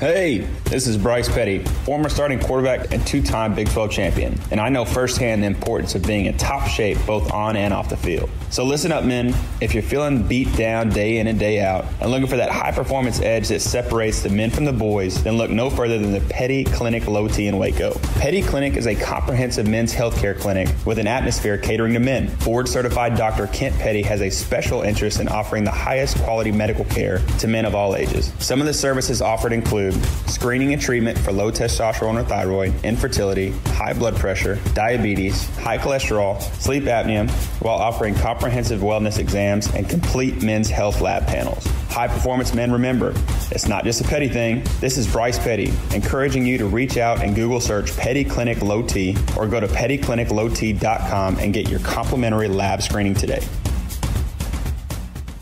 Parenting is full of surprises. You never know what to expect. So after our son was born, I called my Texas Farm Bureau insurance agent to set up a life insurance policy in case something happened to me. Sawyer is now 2. And we'll soon have a sister. There's no one else I would trust with protecting my family. Stop by and see our agents at one of our 3 McLennan County locations. Coverage and discounts are subject to qualifications and policy terms and may vary by situation. One size fits all. That may be all right for an adjustable belt or cheap sunglasses, but when it comes to your financial needs, no one wants a one-size-fits-all strategy. Ben Erlinson, your Edward Jones financial advisor, knows that his most important goals are yours. That's why he takes the time to understand your needs, knowing you. That's how Edward Jones makes sense of investing. Ben Erlinson, 100 North 6th Street in Waco, 254-759-8533. Edward Jones, member SIPC. Riverbend Liquor and Wine has their easy-to-access drive-thru open and convenient and clean in-store location on the corner of Lakeshore Drive and North 19th Street in Waco. Riverbend Liquor has the best and most extensive variety of craft beer selections in Waco, and Balcones Whiskey, including single malt, pot still, baby blue, rye, brimstone, and the all-new Lineage in stock. Riverbend Liquor and Wine, family-owned and operated, and a hidden gem in Waco on Lakeshore Drive and 19th Street. And find out more on Facebook and Instagram. Waco Regional Tennis and Fitness was built to help give you a chance to enjoy elite tennis facilities and also remain fit or reshape your body. Now Waco Regional Tennis and Fitness has gone through its own physical changes. There are 7 large flat screens stretched across the main and improved weight room with Wi-Fi available and their own app to enjoy news, business, weather, or sports channels. The beautiful sound of active treadmills and elliptical machines, group exercise classes throughout each day, a new ballet bar for bar classes, a new look lounge and bar with beer and wine with more large flat screens available. Touchless water fountains outside each spacious men's and women's locker rooms, showers, sauna, and whirlpool. Upgraded PA system throughout the world-class tennis courts and lessons for adults and juniors. I promise you'll look and feel better. You just need to walk through the front door. Also, Waco Regional Tennis and Fitness with personal trainers Christy London and Randall Corley. 40-plus group exercise classes, including twice-a-week boot camp. So start today, not tomorrow, at Waco Regional Tennis and Fitness on Lakeshore Drive in Waco. It's morning, everyone! Today's the day! The sun is shining, the tank is clean, and we are getting out of... The tank is clean. The tank is clean! Welcome back to Up Tempo on SicEm365 Radio. You are a sad, strange little man. He won 3 piston cups. He did what in his cup? For a Baylor take on your lunch break. That's it. Dishonor. Dishonor on your whole family. Dishonor on you. Dishonor on your cow. Here's Drake Toll. All right. Welcome back into the Petty Clinic Low T Bears Den. Happy Wednesday, everybody. Talking across Baylor athletics today. What's been going on? We had track men's basketball with Jared Butler declaring for the NBA draft. And obviously, the big talking point this week has been Baylor baseball. 64 teams make the field of 64, and Baylor number 65 left out of the tournament field as an understudy, the first alternate, and they will not be making the trip to the postseason as all 64 teams have been cleared to play. We're joined now by Kyle McKelvey. Kyle, I want to thank you for coming on talking baseball today. A pleasure to have you and get to chat some of the ball and the diamond. Thanks, yeah, man, sounds fun. We're really excited. I tell you what, I mean, this has got to be one of the busiest times of the year for you guys at College Baseball Nation with, we were talking with another outlet locally, and they said, listen, we got, 4 or 5 different Texas schools that are playing right now, and just how do you keep up with that? I mean, how do you follow that many regionals across the country? For you at College Baseball Nation, really, where does the coverage start? I mean, we just watch a ton of college baseball. We have, like, Twitter and Instagram. We have a few writers that we send out to wherever they can. And we have a guy who's in Austin. He does stuff there. We have our other guy, John, is in California. So he's going to go out to the Stanford Regional this weekend. And I'm in Houston, so I might be able to make it up to the TCU Regional, but we'll see. It's a little bit of a drive. But yeah, I mean, just no sleep in general. Like I had like 6 hours of sleep last night, stayed up till 1 o'clock. I know that sounds a lot, but stayed up pretty late just prepping for this whole crazy week.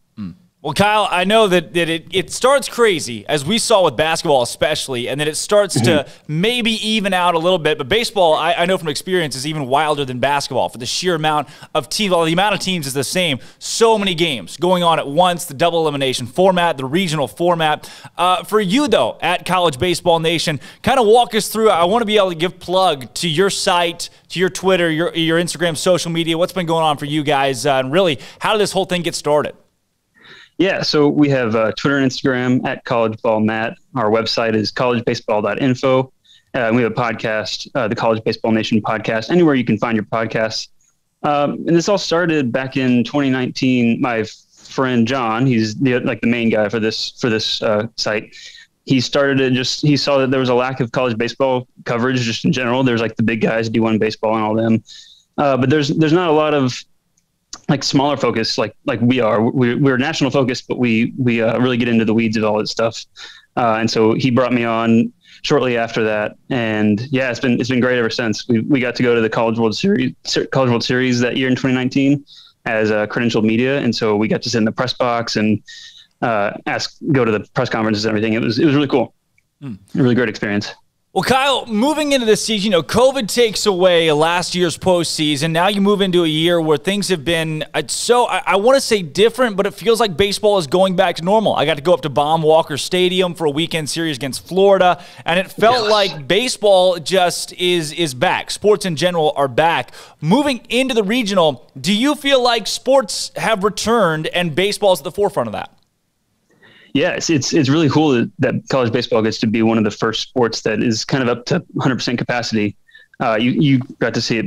I don't know if it was 100% when you got to see it, but it was Baum Walker is always loaded. So it's really, really cool to see. Like the states of Texas and Mississippi were one of the first to open up. So yeah, like locally A&M and Houston and Texas have all been opening up to full capacity. It's been really cool to see. Kyle, with that, moving into this postseason across the Big 12, one of the major talking points for us here has been Baylor at that 65 spot. The question of why Michigan, why UC Santa Barbara, these teams that are 50 or lower on the RPI, Michigan at 89 RPI, only 3 games that they played, not one, played in the Quad 1. When you see a couple of these bubble teams that snuck in, Michigan, UCSB individually, maybe Alabama as well, why did these teams get in? Yeah, so first off, for the Big Ten, they didn't play any non-conference games. So RPI is just, you can just throw it out for the Big Ten. Same for the ACC, kind of is more meaningless. The Big West played a few conference games, so that's where UCSB is. Baylor, like they have a pretty good RPI, it's 44 in the RPI, but they just, I think part of it was that they just went 0-2 in the conference tournament and they ended losing 2 series in a row. I thought if they had won the Oklahoma series at home to end the regular season, so they would be 500 at that point, it might have helped them propel them into the tournament, because then they would have faced a different opponent in the tournament, and then they maybe not like they would have avoided Texas Tech and hot Kansas State at the moment. So yeah, Baylor could have made it in if they just won a game, maybe two in the Big 12 tournament. They also just didn't really have any of the other metrics. Like they have a really good series win, that road series win at Texas Tech, but got swept at TCU, lost 2 out of 3 to Texas, lost 2 out of 3 against West Virginia, which you're supposed to do. But yeah, they just, if they had won that Oklahoma series, I think they probably would have been in. But it's really hard to tell. Cal, does it surprise you at all, the RPI number 2 conference in the nation in the Big 12 with 3 top 8 seeds and an Oklahoma State who made it in as now a top 25 team by most outlets' consideration? Does it surprise you that the Big 12 only got 4 teams in from a conference that has so much talent at the top? Yeah, I think you said it right there. It's all the talent is at the top. So like TCU and Texas, and to a lesser extent, Texas Tech kind of beat up on the lower teams. But TCU and Texas are really driving the RPI up for the Big 12. Baylor, like, I don't know, they got 4 teams in out of 9 baseball playing teams in the Big 12. So it's just under half, which is probably lower than you'd expect. So yeah, I guess it's a little surprising, but I think the committee, I don't know. The committee they did okay this year. Putting Michigan in the field, it's fine. Like they probably are doing that based off of 2019's run to the championship final, and they still have some talent left over from that team, so they put them in there, and then they put UCSB in because having a one bid league in the Big West where they are is probably just it's I don't know. It was like a regionality thing, I guess. Kyle, with that, when you assess what the committee has done with this year's field of 64, I know Pitt has been a big conversation. They won 17 quad 1 games in the ACC. I was actually very surprised that they were snubbed over North Carolina when you look at the full body of work. When you think about the teams that didn't make it in that you were really surprised about, is Pitt one of those, and are there other teams where you thought, wow, so-and-so got really snubbed?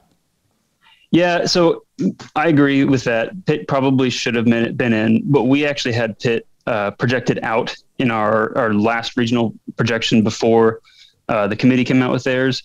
I think it was more of just a gut feel at that point. We thought like Pitt had lost like 7 of the last 8 games or something crazy. They got swept in their last 2 ACC conference series. One of those was on the road to a really bad Wake Forest team. If they had, I don't know, they were really close. They were in that list of 20 potential hosts, though. So I think it was not a good look for the committee who put them in that list of 20, and then they kind of crapped the bed there. Pitt did. Yeah. I probably would have had Pitt over UNC. I think we had UNC out, but Pitt had we had UNC in, but Pitt won 2 out of 3 against North Carolina, like just before that COVID pause that they had. So it's interesting. It's not a good look. Probably number 50 in the RPI though is I don't know. It's close. They're actually lower than Baylor in the RPI. So, man, who knows? It obviously was a weird year. I know you mentioned how RPI, and they talked about that with the Commissioner Jeff about how RPI played into this selection, probably less so than most years, considering COVID and what it has done to a lot of these teams. Kyle, for you, when it comes to seeding, was there a team that you felt like was underseeded, somebody overseeded? How did the committee get it when it comes to that top 16? Man, what an awkward interview to watch with that commissioner, right? Did you watch that? Oh, did we? We had a whole segment on it yesterday. It said, Alabama, what do you think? And he said, schedule hard. And then that's it. That was his whole point. Yeah. We talked about this in our podcast yesterday. There is a good explanation for Alabama to be in, but strength of schedule was not it. I mean, whatever, it's fine. How do you let them in on the bubble, and then you weren't ready for the question about the bubble team, and you don't know why you let Alabama in? That made no sense. Yeah, it just sounds like he was ready for a different question, but whatever. So yeah, it's a team that we thought was a little underseeded. It was actually Wright State, who is the 4 seed in the Tennessee regional. We thought they had a legitimate case to be a number 2 seed overall, and then probably more so a 3 seed. I think they just kind of ran out of spots for 3 seeds. So that Knoxville regional is going to be really tough with ACC champ Duke and Liberty, who's really solid team. And then Wright State at the horizon. So yeah, that's one of the toughest regionals that we see, compared to, also the Tucson regional with Oklahoma State in there and UCSB, that bubble team. They're still a really good pitching staff, and we really like them as a team. And Grand Canyon was the WAC champ, and so yeah, that's a tough regional with Oklahoma State in there. I think Oklahoma State had a legitimate case to be a host. If they had won the Big 12 tournament, I think they probably would have been. But TCU took it and vaulted over Texas Tech in the host standings. Kyle, with that, I look at Starkville right now, Stark Vegas. When I think about Fayetteville and Starkville and the comparison between those two regionals, I see Nebraska, the Big Ten champion. A Power 5 conference champion has been sent to the #1 overall seed to play. Granted, the Big Ten's not very good at baseball, but still, that seems like Nebraska got slighted there. And then I look at Starkville and think, yeah, VCU's won 21 straight against opponents that aren't, quad 1. But when I compare those two, it seems like Mississippi State got a really easy regional, and Arkansas, Nebraska may have gotten snubbed a bit when you think about Nebraska winning the Big Ten. Yeah, we actually have a piece up on our website right now where John ranked all 16 regionals in terms of how easy they are, and we have Stark Vegas as the second easiest, right behind Austin. And so 2 seed Austin, you want them to have a pretty easy regional, like they've kind of earned it at that point. We have Fayetteville as the number 8, like kind of right there in the middle. Like Nebraska is a pretty good team. Will Bolt is a really cool story there. He came from A&M and was a coach at Nebraska at one point. So it's really cool that he's got them going again. But yeah, Northeastern is also one of those teams that kind of like VCU, where they're played really well against like lesser competition. And I don't know, they won their conference tournament against some Southern teams. So that's a pretty cool story there. But yeah, I think Starkville is a pretty easy regional too, kind of like what you said about VCU. There were some Ole Miss fans that were pretty mad because the Oxford regional is one of the tougher regionals that we see, and then the Starkville regional is an easier regional. So it's kind of they can kind of see that, hey, there's a conspiracy there against us. Yeah. Kyle, I definitely saw Oxford-wise, in which those are 2 of the toughest places to play. I don't think either of those teams will have an issue getting out of the regionals. But I found it interesting that Mississippi State had such an easy road, like you said, in comparison to Ole Miss. Looking, though, across the way to the Big 12 with TCU, Texas, and Texas Tech, I guess considering we're Baylor guys, we were a little bit disappointed that Texas was seeded so highly. Didn't think that was maybe necessarily deserved, but those 3 teams in the top 8, what do you make of each of those, and who's got the best chance at making a run? Because I think Texas at 2, that may be a little bit too much love for the Longhorns from what I've seen. Yeah, so yeah, I talked about this on our podcast yesterday. Texas, they got the 2 overall seed. We had them projected as the number 3 overall seed, but I think the difference there is that the committee really does not like putting teams from the same conference at 1 and 2 overall. So Tennessee and Vandy are 3 and 4. I think if Tennessee had won the conference tournament and not lost a game in the conference tournament and then just like went on a really good run to end the season, then I think that would have been enough to push them over Texas. But right now, it's like when you're comparing them, they're relatively similar teams. Texas and Tennessee are resume wise. And so since they don't like comparing or putting teams from the same conference in at 1 and 2, then that's just what propelled Texas over there, I guess. But Texas got one of the easier draws in the regional, so I think I like them to make it out of their regional. They have a really good offense that again in Arizona State in their regional, so they have a really good pitching staff to kind of limit that. So that'll be interesting. But I actually have Florida in that semifinal or that super regional draw going over Texas. Just I liked Florida's offense, and they're really talented. They're peaking at the right time. So I think Florida has the ability to beat Texas, and what a cool matchup there in the super regional. 2 name brand teams there, Florida and Texas. Kyle, looking across it in Lubbock, just the fact that Texas Tech gets to be at home for a regional and now a super regional, how key is that for those guys? Oh, that's huge. Yeah. So I think Baylor won the first series in Lubbock like for like any team that going into Lubbock since 2018. Like that's a long time for Tech to have a home win streak there in series games at least. So yeah, what a lucky draw for them. Like I think we had them at like number 9 or 10 overall in our last projection. We thought that their resume was good. Being 3 games back in the Big 12 standings was a little bit iffy, but I don't know. They made a little bit of a run in the conference tournament, and it seems like the committee really values conference tournament play because it's kind of set up to be similar to the regional play. But yeah, I think Tech has a really good chance to make it to Omaha. They get paired with the Stanford regional there, and Stanford has a tough draw with UC Irvine there. So yeah, it'll be really fun to watch. Well, Kyle, last question for you here. When it comes to the Big 12 and these teams that are representing the conference, who do you have the most confidence in to make a College World Series run out of these 3? I say 3. You got Oklahoma State too. Yeah. I mean, so John actually picked Oklahoma State to make it to Omaha, so he's more confident in them, I guess. But yeah, I would say I know I said already that I picked Texas to lose in that super regional round, but I think Texas has a really good chance because Florida might not be able to win their own regional, so Texas has a really good chance to make it to Omaha, and they have a super deep pitching staff. But TCU's offense is just electric. They have one of the hottest offenses in the country and a relatively deep and experienced pitching staff. So yeah, I would my money would be on TCU or Texas to make it to Omaha and maybe make a run. It's hard to pick against Arkansas to win the whole thing, but you can maybe win a few games here in Omaha. That's kind of my pick there. Yeah, last 2 decades, the 1 seed has only won at one time, and so it just doesn't bode well. That's baseball. That's just how baseball goes.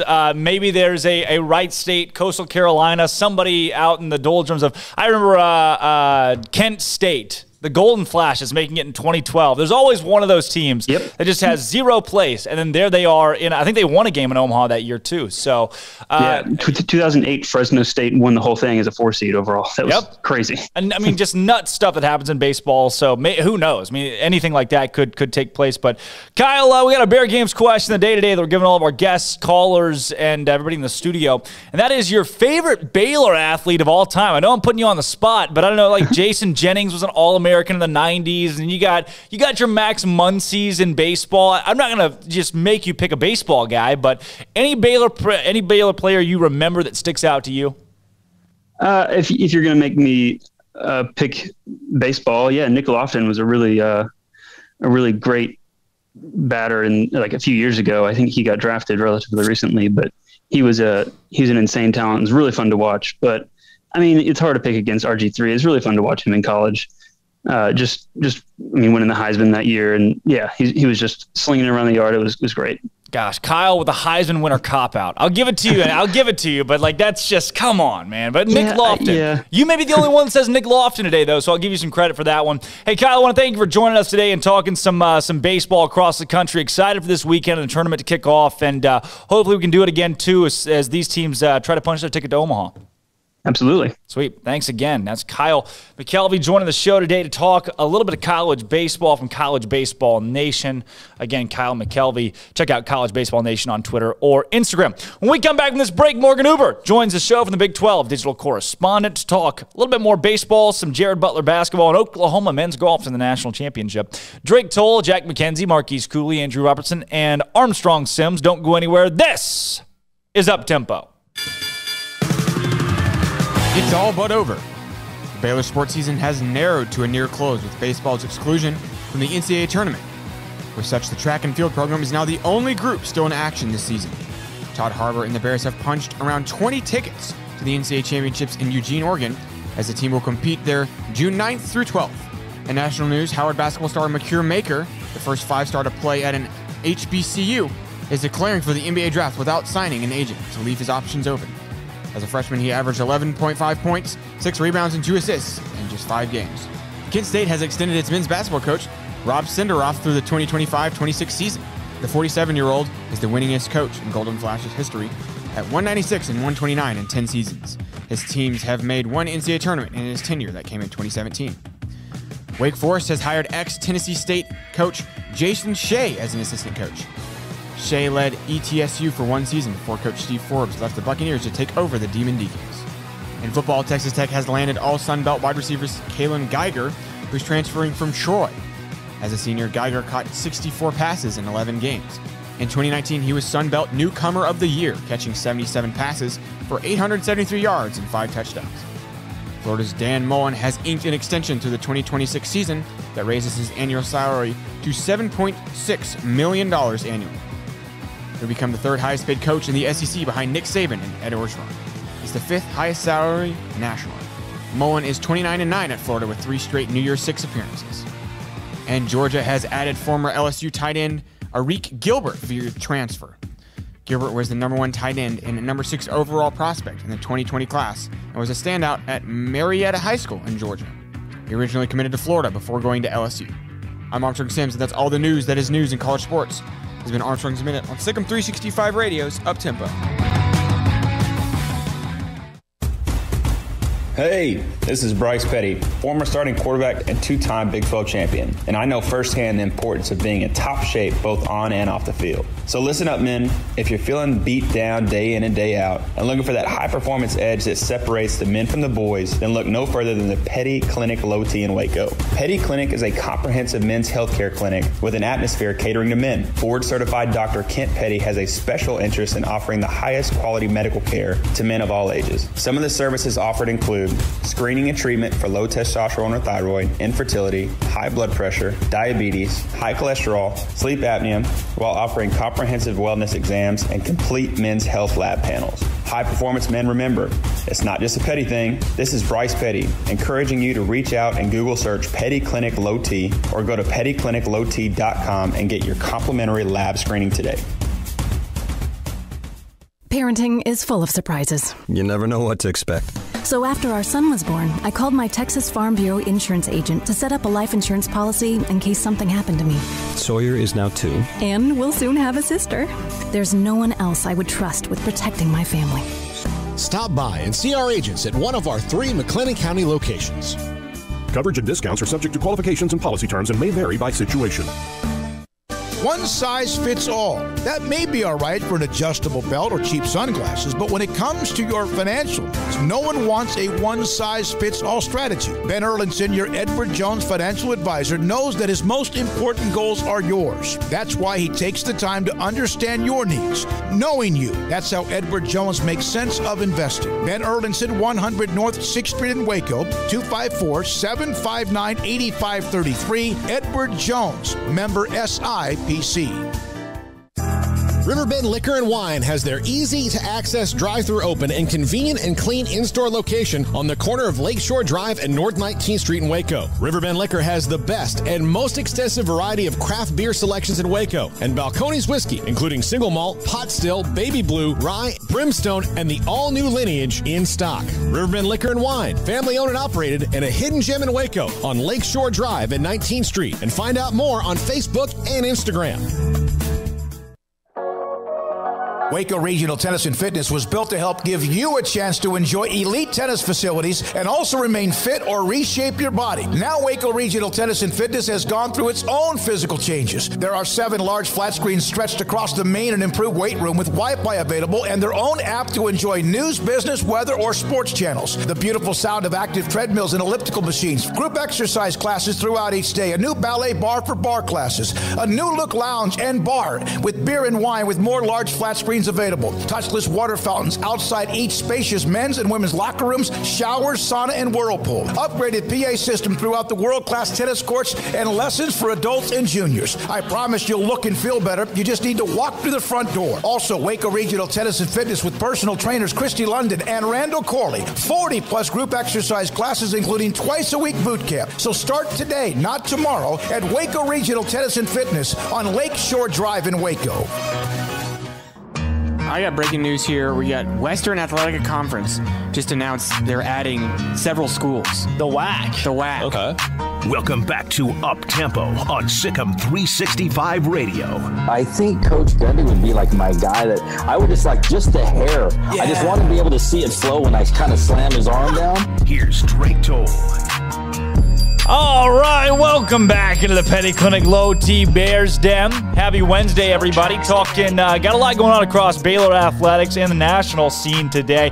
Coach Mike Krzyzewski at Duke announcing he will retire after next season. So one last run with Coach K. He's going to pull the Kobe Dwayne Wade retirement tour and go around and say goodbye to everybody across his next season, his last season. And Moon Urson officially announcing that she is going to LSU to play basketball for Kim Mulkey in her last year of eligibility. So a lot going on, and now we bring on Morgan Uber to help us break it down, Big 12 digital correspondent. Morgan, I like the intro there. I didn't even mention baseball and softball that are also going on. It's just, sports just don't end.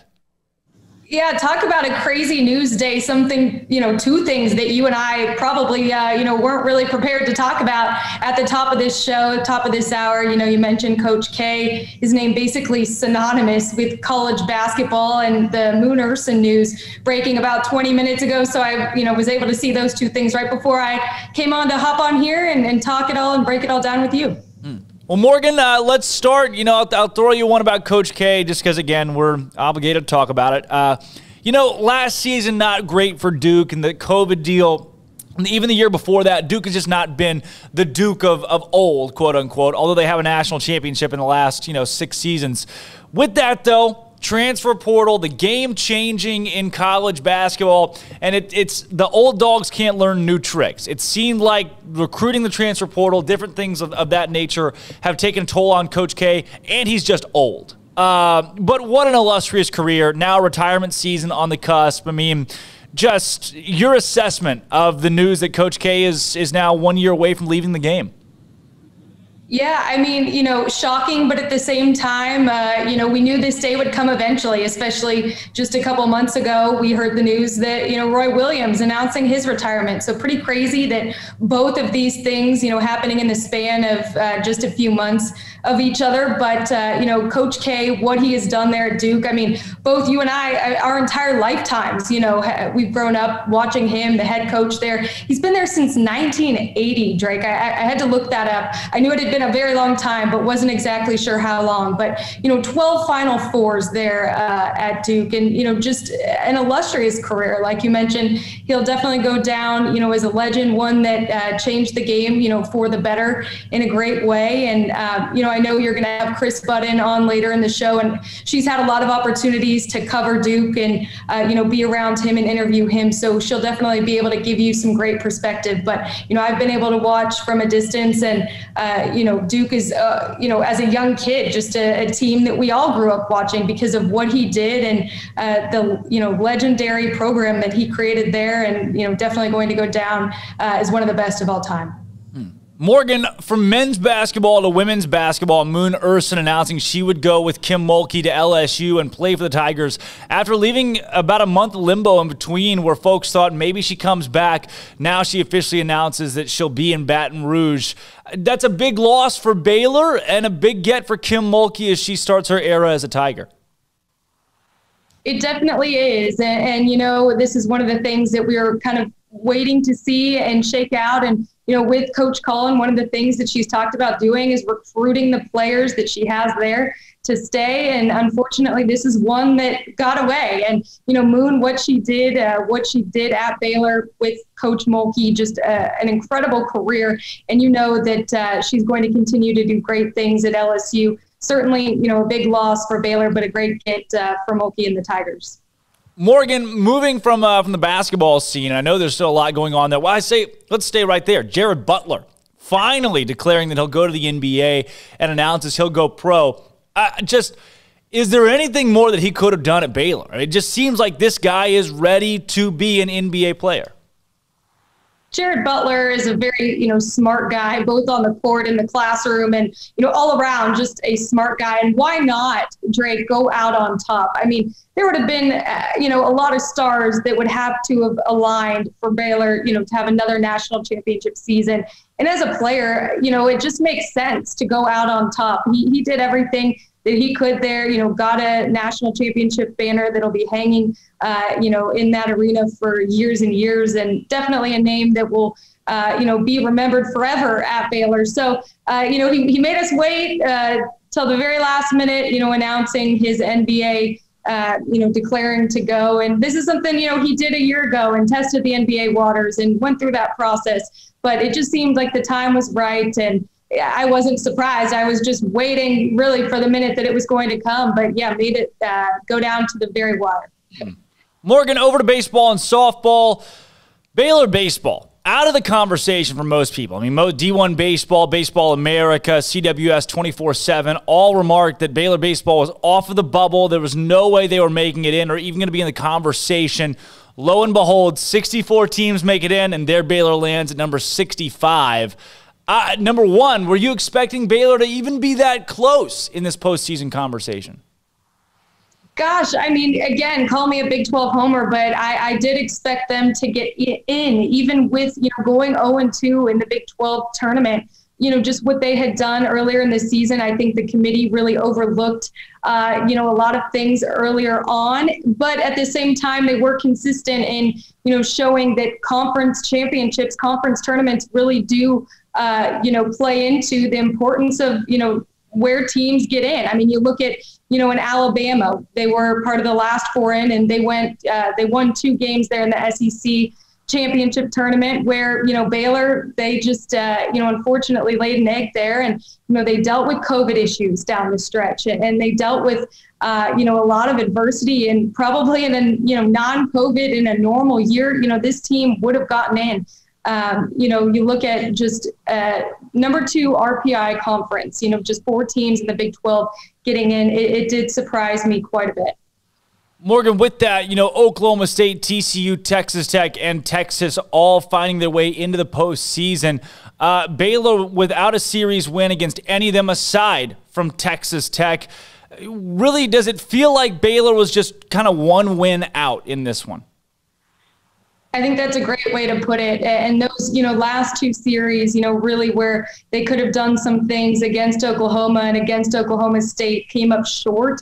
Again, every week we talk about it, but we knew that those 2 were going to be so important for their seeding in the Big 12 tournament. But little did we know just how important those games, were for them, and those series wins, what could have been in order for them to get in. And so they are, the first team out. So they're listed, as an alternate. But, it is disappointing. But I guess when you look at what they did against those 3 teams, 3 national seeds now, Baylor did go 3-6. So if they had maybe picked up one more win against those, top teams, that maybe would have been their ticket into the NCAA tournament.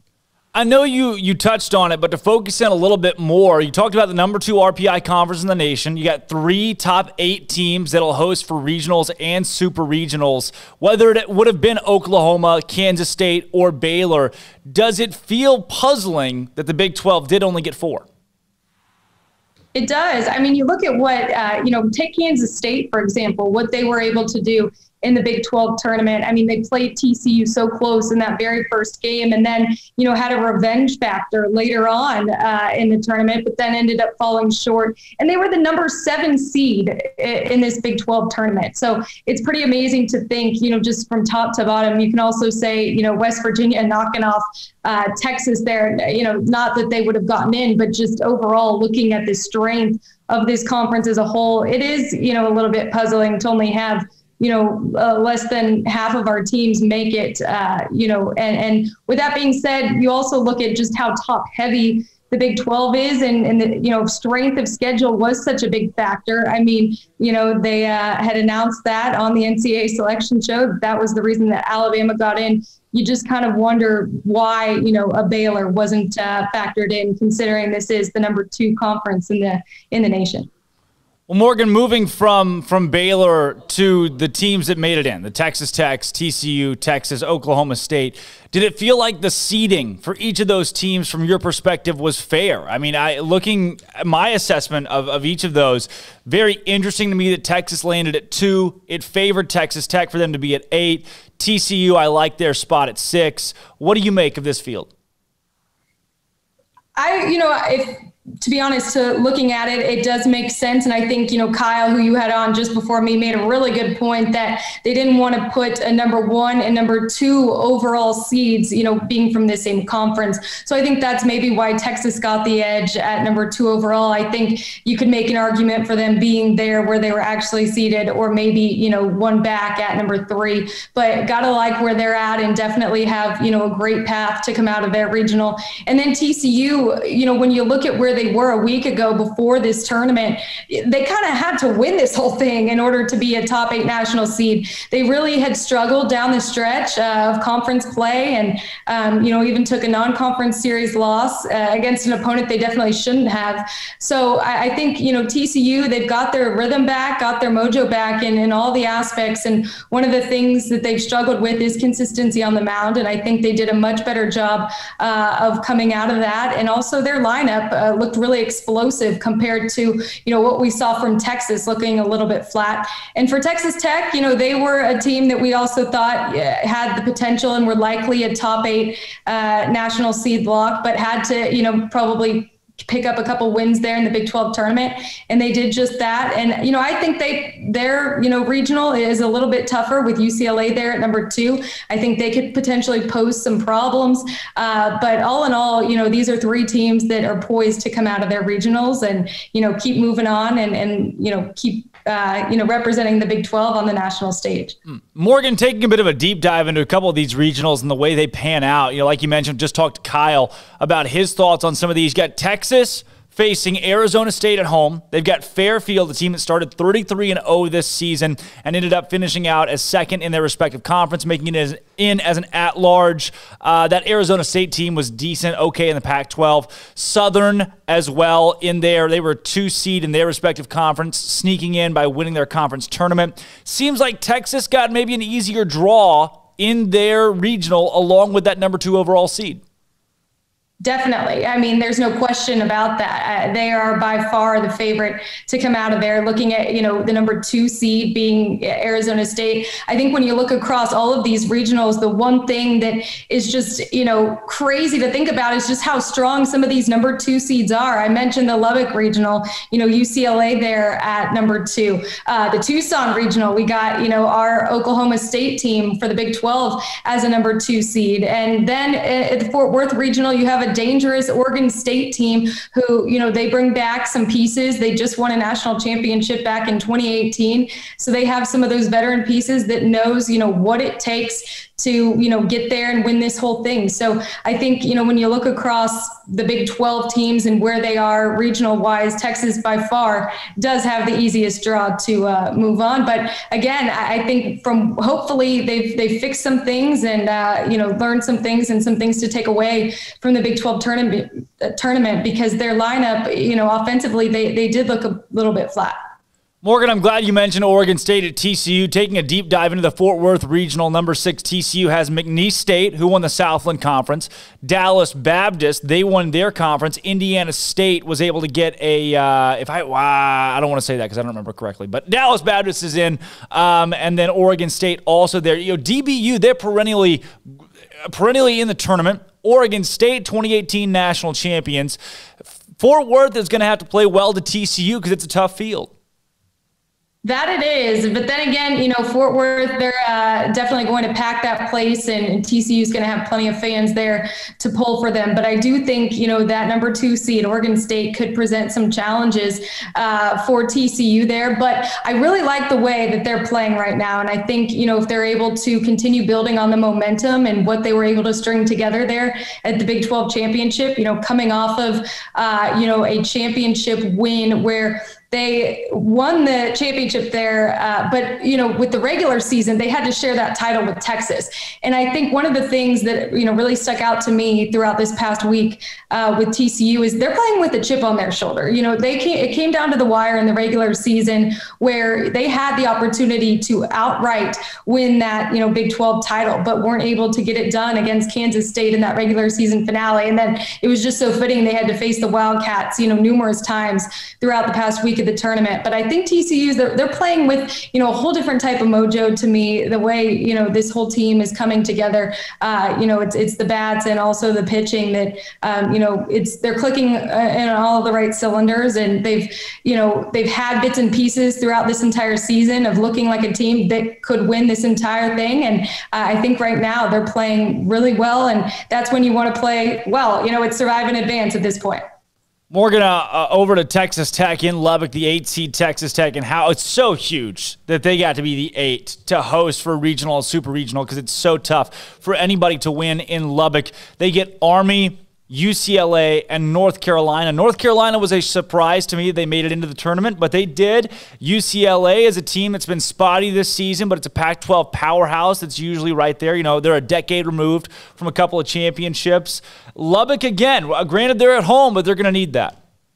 Yeah, you mentioned North Carolina. They were one of those last 4 teams in over Baylor, 47th with their RPI. So, they were a little bit of a surprise team. But again, I mentioned they have to face, number 2 UCLA. And this was, I had listened to an interview with head coach John Savage for UCLA. And one of the things that they've really talked about is how they've really built this team having a road identity. So that's a little bit dangerous. They're coming into Lubbock, they're 14-9 on the road, and they hang their hats on pitching and defense. So UCLA is, I think, going to be, pretty tough competition for Texas Tech here. They swept Arizona State, who was a number 2 seed in the Austin Regional, like we talked about. But they're a team playing with a whole lot of confidence right now, and they've won their last 4 games. And so, I think if there's a team that maybe does get beat of these 3, top 8 teams in the Big 12, unfortunately, I do think, it would lean toward Texas Tech, but, we'll see.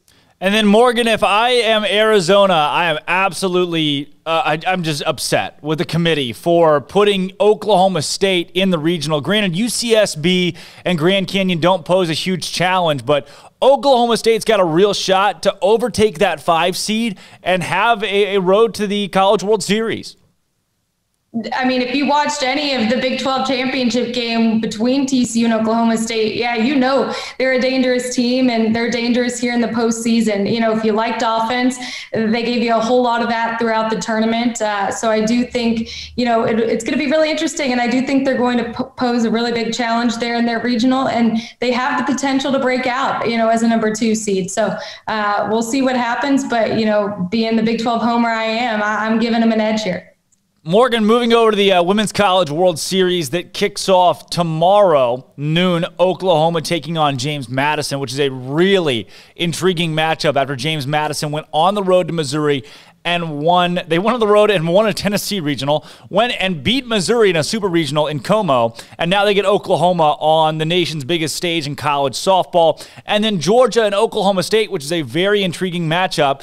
We could see on Friday in the nightcap Oklahoma State squaring off toe-to-toe with a trip to the semifinal on the line.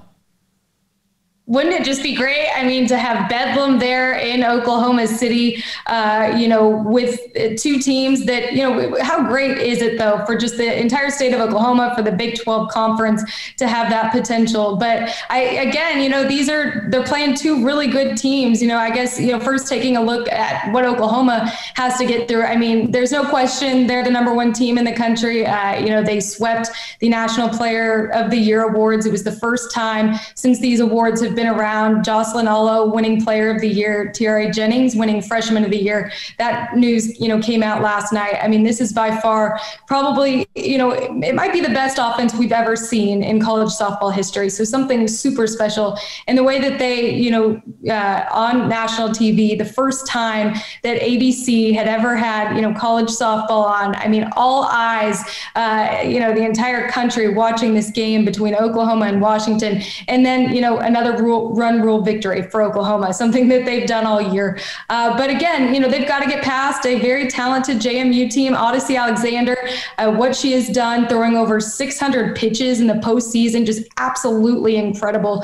And it's such a great thing, too, for these mid-major teams to really show that they have the potential, to get to a big stage. And it's a really great story. I do expect, though, Oklahoma to be able to take care of business. And then for Oklahoma State and Georgia, I mean, Georgia is one of the teams that was able to take down the Sooners earlier this season in the first game of a doubleheader. So definitely a dangerous team, although they did struggle down the stretch heading into the SEC tournament, but have been able to find their rhythm as of late. But Oklahoma State, this is, just a team that it's built on blue collar work ethic, and, head coach Kenny Gajewski, this is probably, one of the best teams that he's had. And, talking about his pitcher, Carrie Eberle, and what she's been able to do, and, the confidence that she has every time she takes the circle, they're looking to win game one. And if they can do that, I think the Cowgirls, they're definitely a dangerous team and going to be a tough one to beat. Well, Morgan, it's a really interesting field. James Madison, for anyone that knows softball, they have been there for the last 10 seasons or so, right there on the cusp of making runs late in the postseason. There's a lot of history with their team. Obviously, Oklahoma is a powerhouse. Georgia finds a way to make it in almost every year. Oklahoma State, so that new blood that has come in. Alabama, Arizona, both have plenty of World Series titles. Florida State and UCLA being the same. Really, really intriguing field in Oklahoma City. Before we get you out of here, though, Oklahoma men's golf national championship. Morgan, you're going to have to fill me in on that because I checked out of the men's golf game when Baylor came up a couple strokes short. Well, speaking of Bedlam, what we could have on Friday in college softball, we honestly could have had a Bedlam national championship in men's golf today, but unfortunately the Cowboys ended up falling short to Pepperdine. So now Oklahoma is the last team standing in the Big 12, and they'll take on Pepperdine here today at 3:30. For Oklahoma, they have 3 seniors. They went 2-0 in the quarters and semis yesterday against Illinois and Arizona State. And so, they really just have to have 3, really strong guys to come out and pick up some victories in order to, win match play. And that's what, Jonathan Brightwell, Quade Cummings, and Logan McAllister did for them yesterday. So the Sooners are, definitely, I think, a favorite to win this one. So coverage begins at 4 p.m. on the Golf Channel. So for anyone watching, be sure to tune in, and potentially the Big 12 could be hoisting another national championship trophy, which Drake is, it's every week I'm coming on here and it's, national championship after national championship. So this has been just a really tremendous spring for the Big 12. Well, Morgan, before we get you out of here, our Bear Games question of the day today. Favorite all-time Baylor athlete? I love getting the perspective of those that aren't, directly affiliated or cover Baylor as a sole beat. But for you, just in watching sports, the one athlete that stands out to you?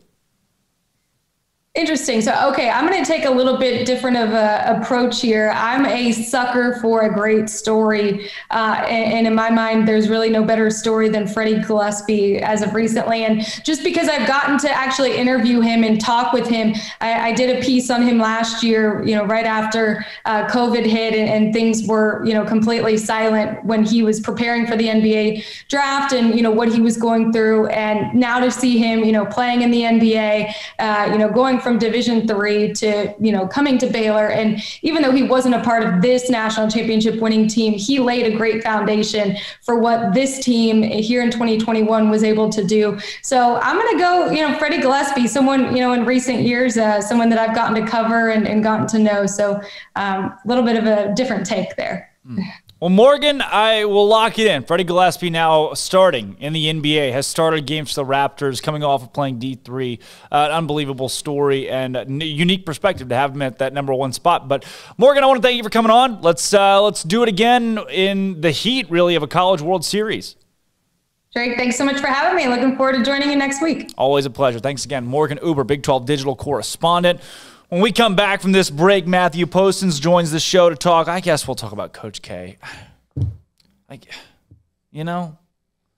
should be a bigger deal to me, I feel like, probably.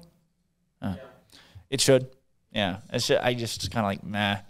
We'll talk a little bit about Coach K. We'll talk Jared Butler, some Matthew Meyer talk, and then transfers around the league. How is the league? How is the Big 12 shaping up right now when it comes to transfer portal and what they'll look like college basketball next season? Well, Matthew Postins will tell us. On top of that, we got Chris Budden joining at 1:30. Don't go anywhere. This is Up Tempo. It's all but over. The Baylor sports season has narrowed to a near close with baseball's exclusion from the NCAA tournament. With such, the track and field program is now the only group still in action this season. Todd Harbour and the Bears have punched around 20 tickets to the NCAA championships in Eugene, Oregon, as the team will compete there June 9th through 12th. In national news, Howard basketball star Makir Maker, the first 5-star to play at an HBCU, is declaring for the NBA draft without signing an agent to leave his options open. As a freshman, he averaged 11.5 points, 6 rebounds, and 2 assists in just 5 games. Kent State has extended its men's basketball coach, Rob Senderoff, through the 2025-26 season. The 47-year-old is the winningest coach in Golden Flash's history at 196 and 129 in 10 seasons. His teams have made one NCAA tournament in his tenure that came in 2017. Wake Forest has hired ex-Tennessee State coach Jason Shea as an assistant coach. Shea led ETSU for 1 season before coach Steve Forbes left the Buccaneers to take over the Demon Deacons. In football, Texas Tech has landed all Sun Belt wide receivers Kalen Geiger, who's transferring from Troy. As a senior, Geiger caught 64 passes in 11 games. In 2019, he was Sun Belt Newcomer of the Year, catching 77 passes for 873 yards and 5 touchdowns. Florida's Dan Mullen has inked an extension through the 2026 season that raises his annual salary to $7.6 million annually. He'll become the 3rd highest paid coach in the SEC behind Nick Saban and Ed Orgeron. He's the 5th highest salary nationally. Mullen is 29-9 at Florida with 3 straight New Year's 6 appearances. And Georgia has added former LSU tight end Arik Gilbert via transfer. Gilbert was the number 1 tight end and number 6 overall prospect in the 2020 class and was a standout at Marietta High School in Georgia. He originally committed to Florida before going to LSU. I'm Armstrong Sims, and that's all the news that is news in college sports. This has been Armstrong's Minute on SicEm365 Radio's Up-Tempo.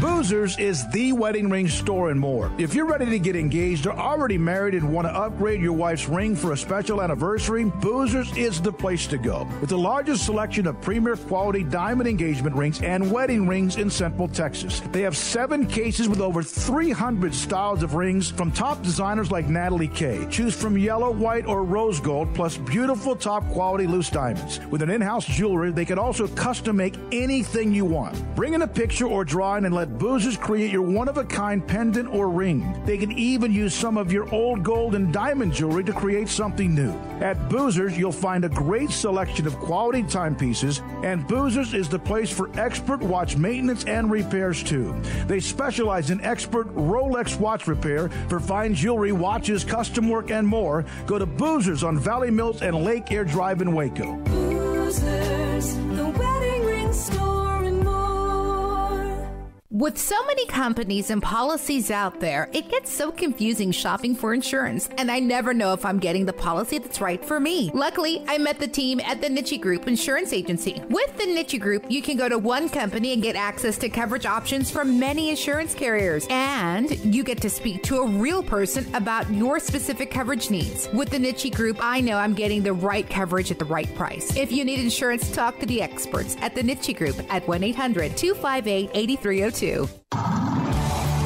It's time to fire up the grill, heat up the oven, or get that deep fryer going to enjoy the top quality products at Waco Custom Marketplace. Order 30-pound sacks of live crawfish by 6 on Wednesday. Pick up on Friday afternoon after 2 or Saturday. Enjoy the weekend. 30-pound sacks of live crawfish available right now for $4.25 a pound. Find all the crawfish boil ingredients you need, including red beef potatoes, sausage, corn cobbettes, and Louisiana boil seasoning. Make your order for live crawfish by Wednesday at 6. Pick up on Friday after 2 or all day Saturday, and enjoy the weekend. Waco Custom Marketplace, your home for fresh baked kolache, cinnamon rolls every day. Butcher shop to cut your steaks the way you want. Fresh seafood, summer sausage, boudin, house cured and smoked bacon, spices, seasoning, soup mixes, and more, and weekly gift boxes for any occasion. Waco Custom Marketplace, 425 Lake Air Drive in Waco, or WacoCustomMarketplace.com.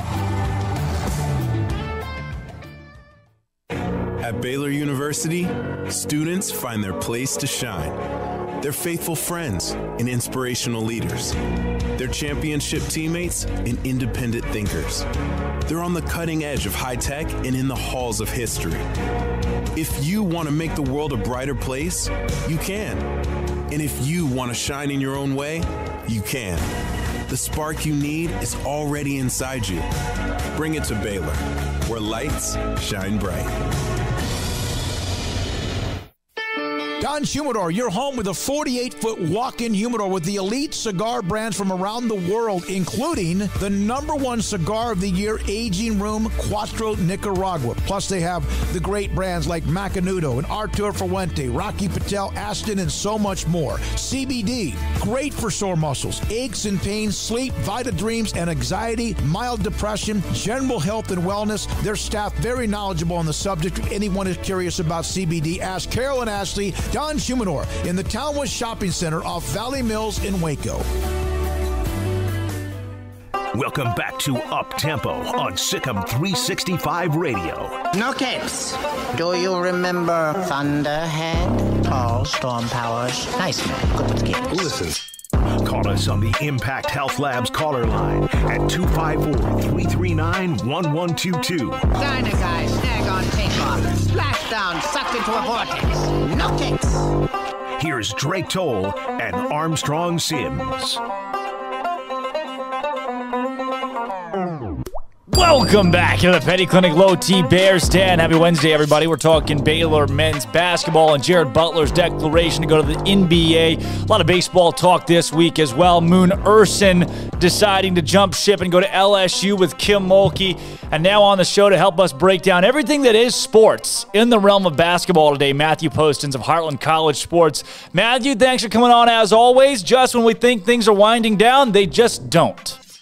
No, they really don't. And I think this is something that we as consumers of college basketball are just going to have to get used to with the transfer portal, with name, image, and likeness, with everything that's going on with the NBA draft, the fact that the NBA really still hasn't quite reset its normal season, and I don't know if they ever will.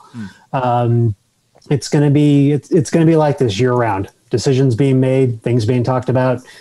Jared Butler going to the NBA at the last minute. It's never dull. You mentioned that. I mean, I love the fact you mentioned how it's going to be like this forever. A transfer portal has created where someone had mentioned to me, like, hey, listen, you should do a long-form interview with Scott Drew, but wait here. This was probably a month ago. Like, wait 2 weeks. His job, I mean, he will, everything will slow down. Nothing is slowed down. I mean, the transfer portal is constant. And now, obviously, Jared Butler declaring for the NBA draft. But bigger news on the national scale I want to get your thoughts on. Coach K retiring, announcing he's retiring at Duke after next season. Got to get that 1 year of the transition period, the goodbye tour out. What do you make of Coach K bowing after the 2021-22 season? I think it's, I feel like he's one of those coaches that, he can decide when he wants to retire. He's earned that right for the most part. But you see Roy Williams retire after this past season, and he sort of cited the things that are happening in college basketball right now, specifically the transfer portal, as one of his reasons for leaving. It's the way that coaches have to recruit is changing. Fran Fraschilla had a very interesting tweet a couple of weeks ago. He was talking to a coach that he identified as a top 40 coach in the country, saying, I'm not even worried about recruiting anymore. I'm just going to go with the transfer portal because at least I know what I'm getting. They have a track record in college basketball. And you may see some coaches, transfer toward that. Duke hasn't been immune to the transfer portal. Kansas hasn't been immune to it either this season. For Coach K, this may just be, you know what? The game is changing. I've got my skins on the wall. I'm in the Hall of Fame. I'm going to go play golf and enjoy the rest of my life. And if that's what he wants to do, that's cool. I don't begrudge him that a bit. I think what's most interesting is what Duke will do, in this transition, because there is this cadre of former Duke players who are now assistant coaches, head coaches all over the country. Any one of them could be a candidate for this job. And I don't suspect that this is going to be a job where the administration is going to go outside the Duke family and find somebody. It's going to be somebody within the family. I don't think anybody in the Big 12 has anything to worry about in terms of anybody coming to poach their coach. I think they're going to keep it in the family. I would not have been surprised. Especially with Oklahoma and the way he started, with Jeff Capel being the next guy at Duke. And I know that was a popular option, who's now at Pitt, and he's really sunk. I'll say sunk. He's barely treading water as the coach at Pitt. That one may surprise me now. Anybody else kind of in that name, in that hat that you think, hey, here's where Duke should probably go? There's a long list of these guys. Chris Collins, I think, at Northwestern, and I'm thinking off the top of my head. You've got Wojciechowski, I think, is either on Coach K's bench or he has a head coaching job somewhere. Bobby Hurley. I mean, obviously that's one name that immediately springs to mind. He's coaching in Nevada right now, I think. And even think about the NBA, Quinn Snyder, coaching the Utah Jazz right now. They're the number 1 seed in the NBA playoffs. They've got a chance to get to the NBA finals. Might the Duke job be something that entices him to get out of the NBA and move back into college basketball, because he was the head coach at Missouri at one point. So the list is endless. I mean, heck, take a pass at Jay Billis. I mean, yeah, he's been doing TV for 20 years, and it may not be something he wants to do, but wouldn't surprise me if the AD at Duke made a phone call and said, hey, what do you think? It could be anybody. Wow. Jay Billis, that would be nuts. That would be nuts. Yeah, what a name drop right there. I'm reading a couple of these potential candidates right now. And Capel's still on there. Like you said, Hurley, Amaker, Chris Collins, John Shire, those are there. No, I don't see Jay Billis yet, but I think you may have just exploded the internet with that comment. I do want to know, you talk about the transfer portal and how it revolutionizes the game of basketball now and coaches have to be so innovative. How much does a guy like Chris Beard play into that? Because it feels like he has been on the forefront of owning the transfer portal, even dating back to his Little Rock days. Yeah, I think coaches that have been using the portal as a way to build their program the past few years, they definitely have an advantage. Beard certainly has been one of the most high-profile coaches to use it. He's been mining the portal for transfer guys that can play immediately. You think about that Final Four team, Tariq Owens, Matt Mooney. You think about the guys that they brought in the last couple of years. All those guys, were able to play pretty much immediately. Scott Drew's been using it too, but he's been using it in a different way, bringing in guys who have to sit a year. Maceo had to sit a year. I think Davion had to sit a year as well. So those guys got an opportunity to learn about the program and get themselves acclimated before they actually got on the floor. So there's a couple of different ways that coaches have been using the portal to this point, because now you're immediately eligible if you haven't been redshirted. That does kind of change the math a little bit, but Scott Drew adjusted right away. Kenjo is a kid who can play right away. The D2 kid they brought in, he can play right away as well. So, Scott Drew's made that adjustment on a dime, and I think it's partly because he has experience with the portal, even though most of the kids he's brought in from the portal have had to sit out a year to this point. Matthew, when you look at Jared Butler, and I know we talked about him just about every week and his decision on the NBA draft and how there was just no way that Jared Butler was coming back after an unbelievable season at Baylor. How could he rise his draft stock even more? You're balancing out I can come back and improve it, but also I'm older, and NBA GMs don't like old. So with him declaring to go to the NBA draft, we've seen a lot of different mocks so far, ranging from everywhere from 17 to 29 right now with Jared Butler. What is the best case scenario for a guy like that in declaring in the NBA draft? And I'm sure you weren't surprised, even though he took till about 6 hours left to declare. Yeah, thanks. I was sitting on my couch with my dad at about 2 p.m. when he finally sent that tweet out. Fortunately, I had something already written and ready to go. But, I think what's going to be interesting is he'll get an invitation to the Combine in a few weeks, obviously. I think once he gets a chance to get in front of NBA coaches and scouts, I think he's going to impress them, probably even more than his tape would suggest. So right now you say that 17 to 29 range. I think he's a guy that could play his way into that, low lottery range, 10 to 14, if he has a really good combine. Even if he just has a solid combine and his stock really doesn't improve that much, he'll end up going to a playoff team that needs a third or a fourth guard that can play right away. That's kind of where I see him going into the NBA, probably ending up with a playoff team that probably got to the first or the second round and needs a third or fourth guard that can come in and play point, shoot for the three, defend, and do all those things that we know Jared can do on that level. I'd be a little surprised at this point if he got into the lottery, but remember, we've got another month now until players like Matthew Mayer and other guys in the Big 12 like Taz Sherman, who just said yesterday he's coming back for his last year at West Virginia. Some of those guys are going to come back. So that's going to thin the herd a little bit, so to speak, in terms of even that top end of the draft. That's going to thin the herd a little bit, and that might help his draft prospects as much as a great scouting combine in a couple of weeks. Matthew, with you're talking Jared Butler and his ability to improve his draft stock, especially in the combine. To me, he still seems a little bit undersized. Maybe some work to do to make it to that NBA caliber level. From what you've seen in your assessment of guys like him, how apt is Jared Butler to go to the NBA and be able to play right away? I think he can play right away. Now, I don't think we're talking about starters minutes necessarily. We're not talking about 30, 32 minutes a game, but I think he's a guy who comes in and you can plug him in and he can play about 18 to 20 minutes a game, right off the bat. To me, he kind of feels like a Desmond Bane type of player. He's not quite the three-point shooter that Desmond was last year, but if you look at what Desmond has done with Memphis this year, I feel like that's kind of the template. Memphis plays him about 20, 22 minutes a game. He shoots the three. He does the 2 or 3 things that they really ask him to do on a regular basis. So I think if you give Jared Butler a list of the things, hey, I want you to do A, B, and C when you're on the floor for your 20 minutes each game, I think he's the type of player that can go out and execute that and do those things well and help you right away as he's developing the rest of his game. Probably needs to bulk up a little bit for that level. I don't see his height as being a big issue because he's so good at creating space, especially around the three-point line. But you can give him a list of things to do, and he's going to be able to do those things for you right away. Matthew, moving across the way to Matthew Meyer, and I know we've had the conversation about him moving through this draft process, and he's got till July 7th to take his name out of that hat. Most draft boards have him in that late 50s range. He may get drafted in the second round. To your knowledge, and I think this speaks to my ignorance of the process, to your knowledge, when it comes to Matthew Meyer, how much, now that the declaration period is over, will he be able to get in front of these scouts? Really, how close can he work with NBA teams to find out where he needs to improve?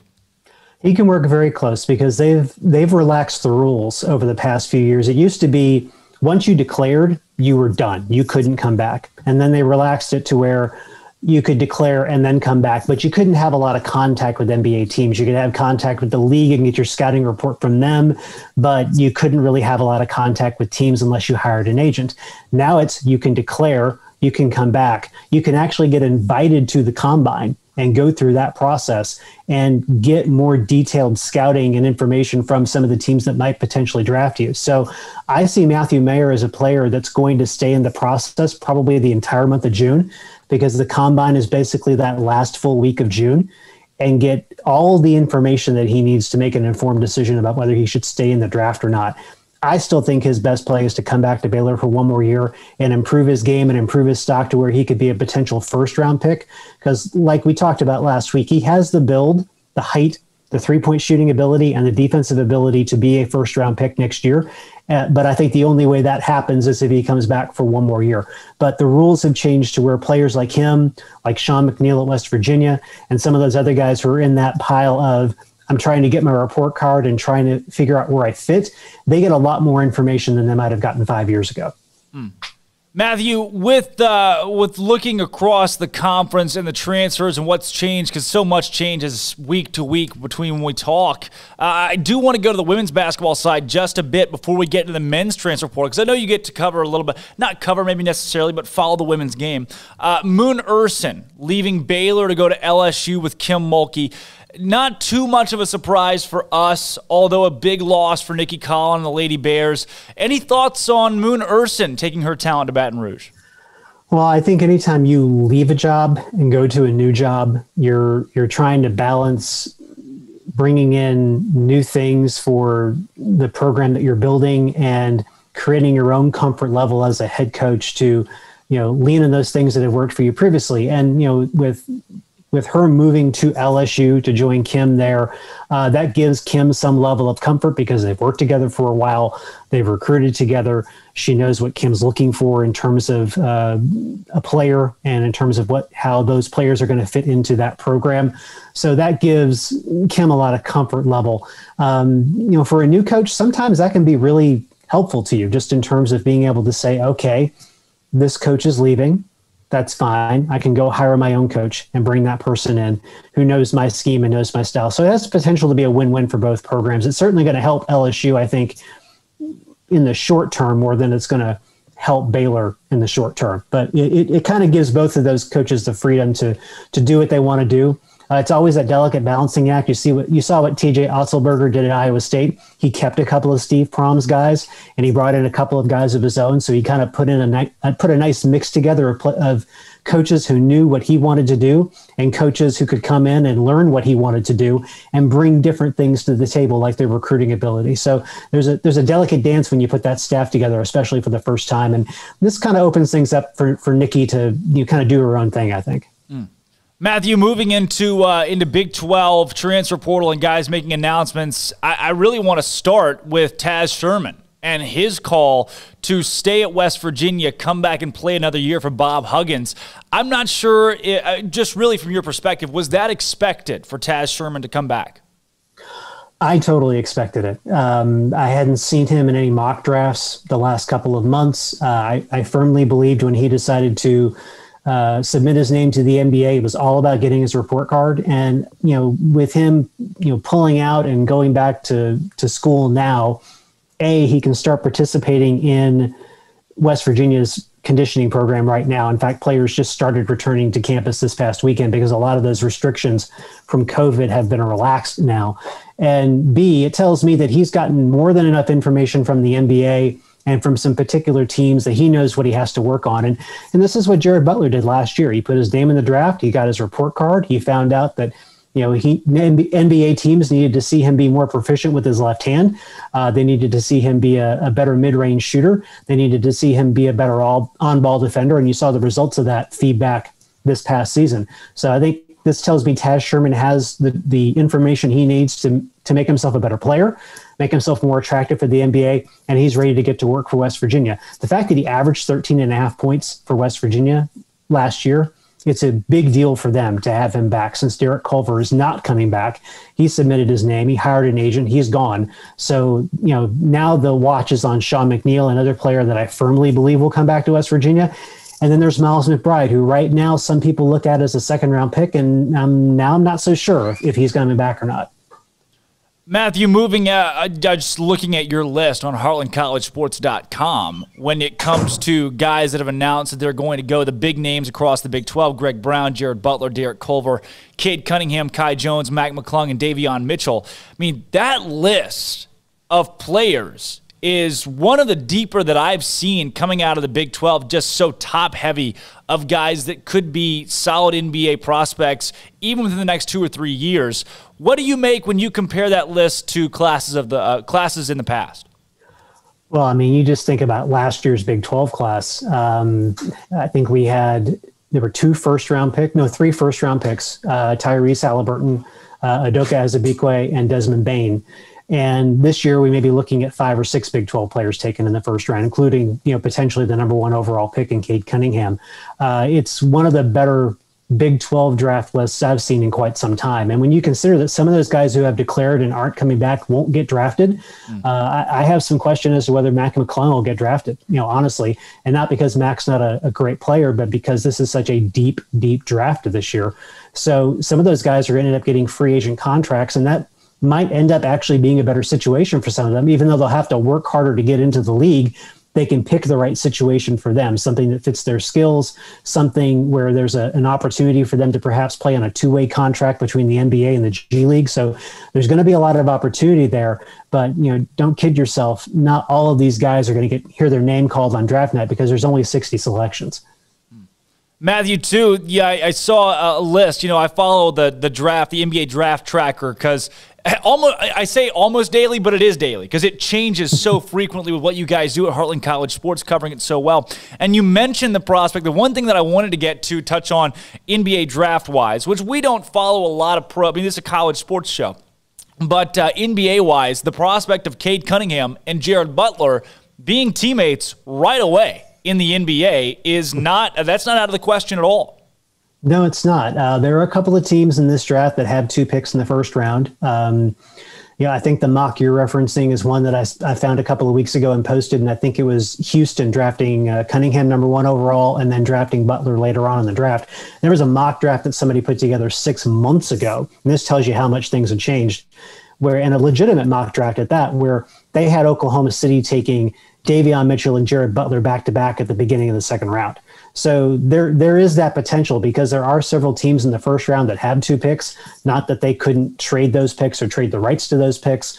There's a possibility that a couple of these guys could end up playing on the same team. It would be really amusing to see a situation, say, like Cade Cunningham and Jared Butler end up with Houston or Detroit, a couple of those teams that had 2 picks, and, giving them a solid foundation. I think we all are pretty much in universal agreement that Cade Cunningham is probably going to be the number 1 overall pick, unless somebody just thinks that a player like Evan Mobley at USC is just a better fit for what they want to do with their team.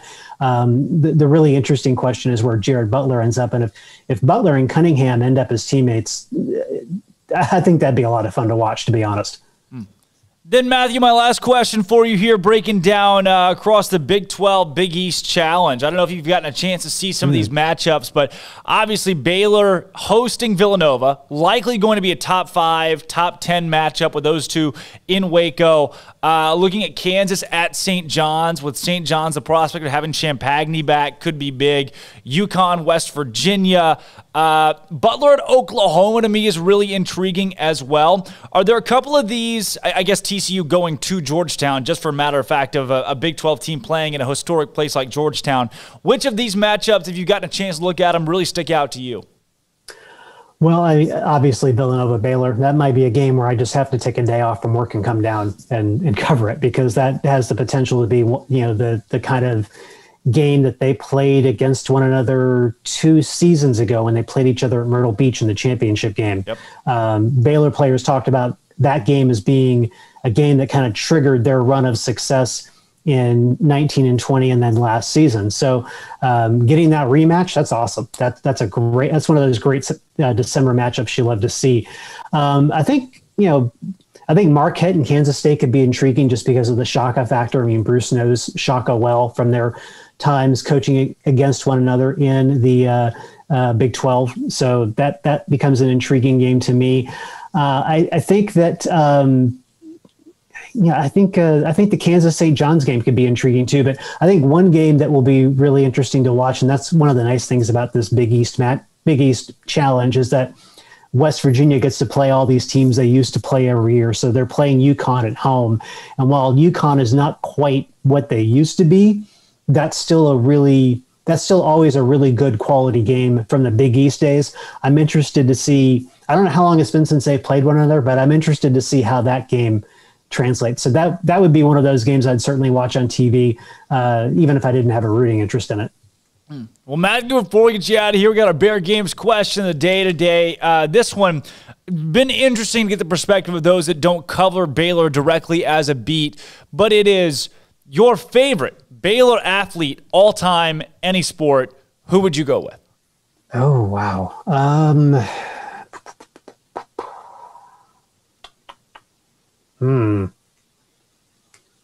I think I'd probably have to go with Robert Griffin III. He just had an exceptional career there at Baylor. Won a Heisman, first player at Baylor ever to do that. Really, I think helped change the dynamic of that football program. In all honesty, they'd had some success under Grant Teff when I was growing up.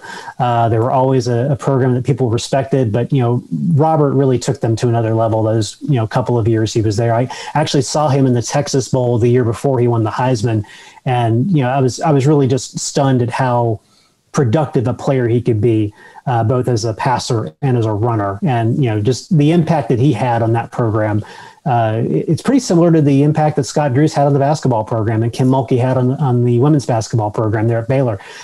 He just did it as a player and not a coach. Well, I'll tell you what, Matthew, it's a bit of a cop-out answer to pick the Heisman winner, but at least you gave a very meaningful explanation. So I'll accept it at that point. I do want to thank you for coming on again and breaking down all things Big 12 basketball. Like I said, you'd expect it to slow down at this point, but it just we're right in the middle of everything still because the transfer portal and these NBA draft prospects. So I want to thank you again for helping us break it down. Hey, no problem. Always a pleasure. Thank you again, Matthew Potions, Heartland College Sports. Next up, we got Chris Budden joining the show from ESPN, talking college baseball and college softball. Don't go anywhere. Up next, Chris Budden. This is Up Tempo. It's all but over. The Baylor sports season has narrowed to a near close with baseball's exclusion from the NCAA tournament. With such, the track and field program is now the only group still in action this season. Todd Harbour and the Bears have punched around 20 tickets to the NCAA championships in Eugene, Oregon, as the team will compete there June 9th through 12th. In national news, Howard basketball star Makir Maker, the first five-star to play at an HBCU, is declaring for the NBA draft without signing an agent to leave his options open. As a freshman, he averaged 11.5 points, 6 rebounds, and 2 assists in just 5 games. Kent State has extended its men's basketball coach, Rob Senderoff, through the 2025-26 season. The 47-year-old is the winningest coach in Golden Flash's history at 196 and 129 in 10 seasons. His teams have made one NCAA tournament in his tenure that came in 2017. Wake Forest has hired ex-Tennessee State coach Jason Shea as an assistant coach. Shea led ETSU for one season before coach Steve Forbes left the Buccaneers to take over the Demon Deacons. In football, Texas Tech has landed all Sun Belt wide receivers Kalen Geiger, who's transferring from Troy. As a senior, Geiger caught 64 passes in 11 games. In 2019, he was Sun Belt Newcomer of the Year, catching 77 passes for 873 yards and 5 touchdowns. Florida's Dan Mullen has inked an extension through the 2026 season that raises his annual salary to $7.6 million annually. He'll become the third highest paid coach in the SEC behind Nick Saban and Ed Orgeron. It's the 5th highest salary nationally. Mullen is 29-9 at Florida with 3 straight New Year's 6 appearances. And Georgia has added former LSU tight end Arik Gilbert via transfer. Gilbert was the number 1 tight end and number 6 overall prospect in the 2020 class and was a standout at Marietta High School in Georgia. He originally committed to Florida before going to LSU. I'm Armstrong Sims, and that's all the news that is news in college sports. This has been Armstrong's Minute on SicEm365 Radio's Up-Tempo. From the first workout to the last practice, sports is an incredible challenge. Hi, this is Dan Ingham with the First National Bank of Central Texas, and we're proud to support each athlete, every parent, and our educators. From families, small businesses, to the biggest industry, we're here to help. With remarkable products like First Free Checking, we've got banking ideas that fuel big dreams. The First National Bank of Central Texas. Familiar faces making local decisions. Member FDIC, Equal Housing Lender. Stepping into the boots of a U.S. Army officer can add confidence and leadership skills to your son or daughter's career path. See all the things they can achieve in our boots at GoArmy.com. U.S. Army Waco Recruiting Company, 254-598-8131 or 254-776-1543. At Marco's Pizza, get craveable pizza made the Italian way with dough made from scratch, an original sauce recipe, 3 fresh signature cheeses, and premium toppings you love, served hot and safe. Right now, you can get unlimited medium one-topping pizzas for just $6.99 each. Why stop at just one? Order with your app or at marcos.com for curbside, carryout, or delivery today. Marco's, pizza lovers get it.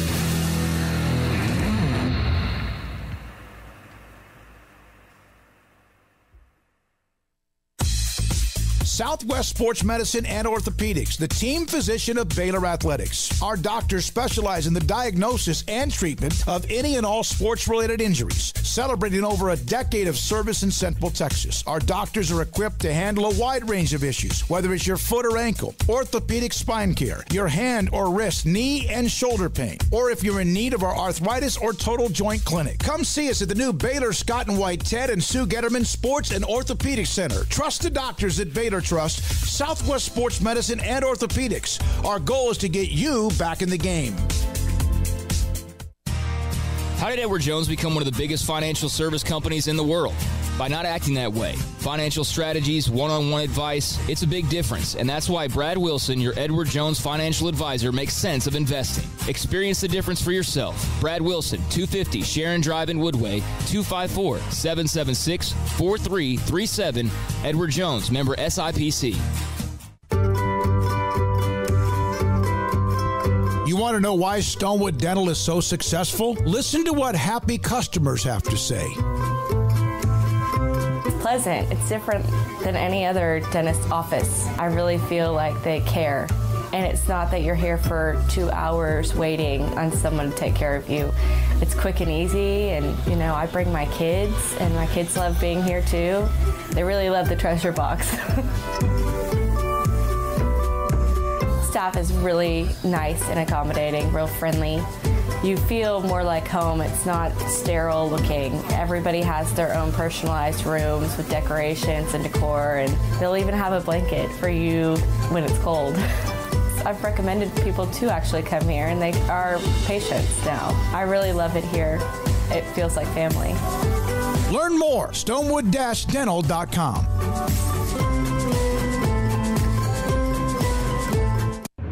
Welcome back to Up Tempo on SicEm365 Radio. What you just said is one of the most insanely idiotic things I've ever heard. Everyone in this room is now dumber for having listened to it. I award you no points, and may God have mercy on your soul. Now back to the Bears Den with Drake Toll for a Baylor take on your lunch break. Welcome back into the Petty Clinic Low T Bears Den. Happy Wednesday, everybody. Celebrating June with a lot going on across college sports. You know, they say it dies down this time of year, and they lie. It does not. You got Baylor men's basketball news with Jared Butler coming this past weekend. Moon Ursin to LSU. Baseball snubbed at the 65 spot out of 64. Softball moving into the College World Series season at Oklahoma City, and the baseball tournament kicking off. Now joining the show to help us break it all down, I guess, is Chris Budden. Chris, thanks for joining us today.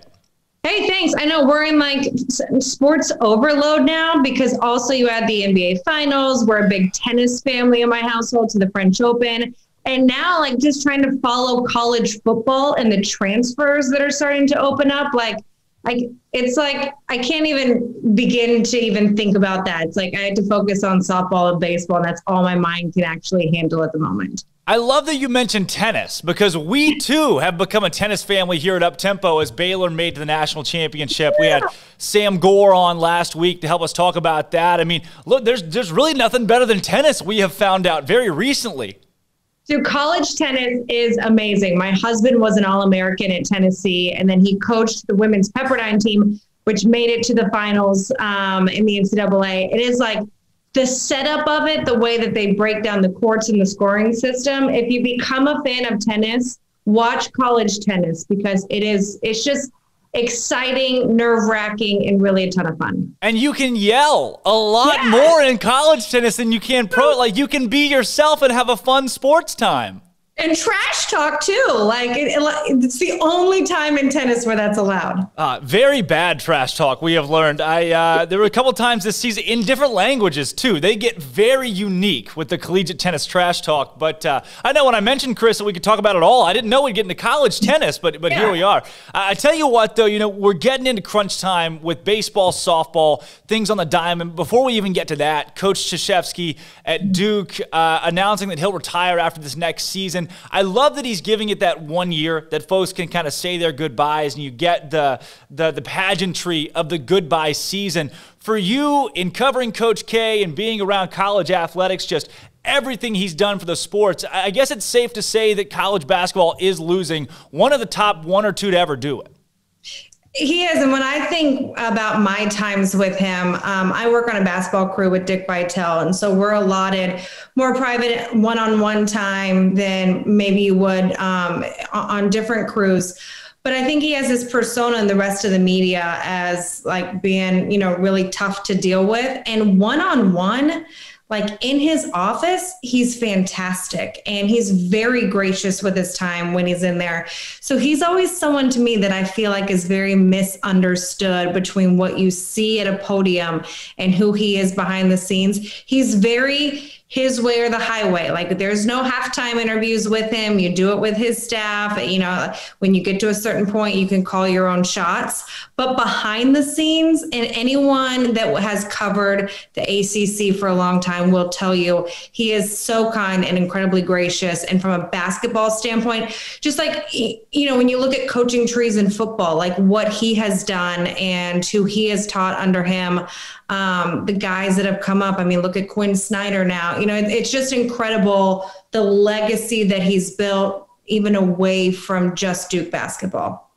Chris, along with that, we've mentioned a lot on the show today, especially how the transfer portal has changed things across the collegiate game. You've got players being paid for image and likeness, just where the game is today. compared to 5 years ago, much less 41, has changed so much. I mean, how tough is it from a coach's perspective, not just with the tenure of Coach K, but anybody, to change with the game of college basketball in what it has done in the last couple of seasons?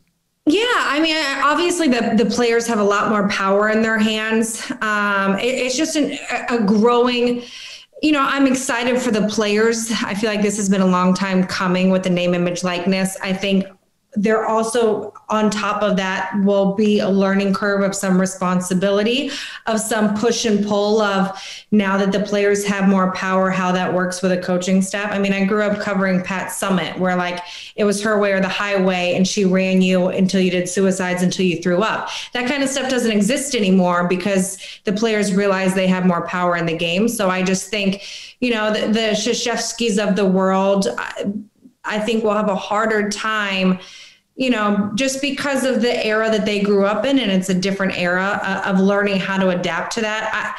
I don't understand how coaches are going to be able to deal with the portal and being able to hold on to kids, because now it's like, well, I'm upset I didn't play. Now I'm going to transfer. I also think it's a real risk on the players as well, because you might leave. You go in the transfer portal. The second you go in the portal, your scholarship's done. And I want to say like last year, the year before COVID hit, it was only like 10% of the kids were getting new spots. So you're also taking a big risk if you decide, I don't like this, that someone else, as good or greater is going to pick you up. You're taking a chance on yourself and forfeiting a lot of money in the process. And if it doesn't work out, like you said, a lot of guys don't find landing spots. And so it has definitely changed the game. And with Coach K leaving, that'll change the game as well out of the ACC. One of the greatest to do it in the game, certainly on every Mount Rushmore. But Chris, moving to the Diamond, where, again, like we should be able to focus on baseball, softball right now, but so much is going on everywhere. With Baylor baseball, the baseball field in general, the Bears at 65 out of that group of 64, the understudy, the first team out.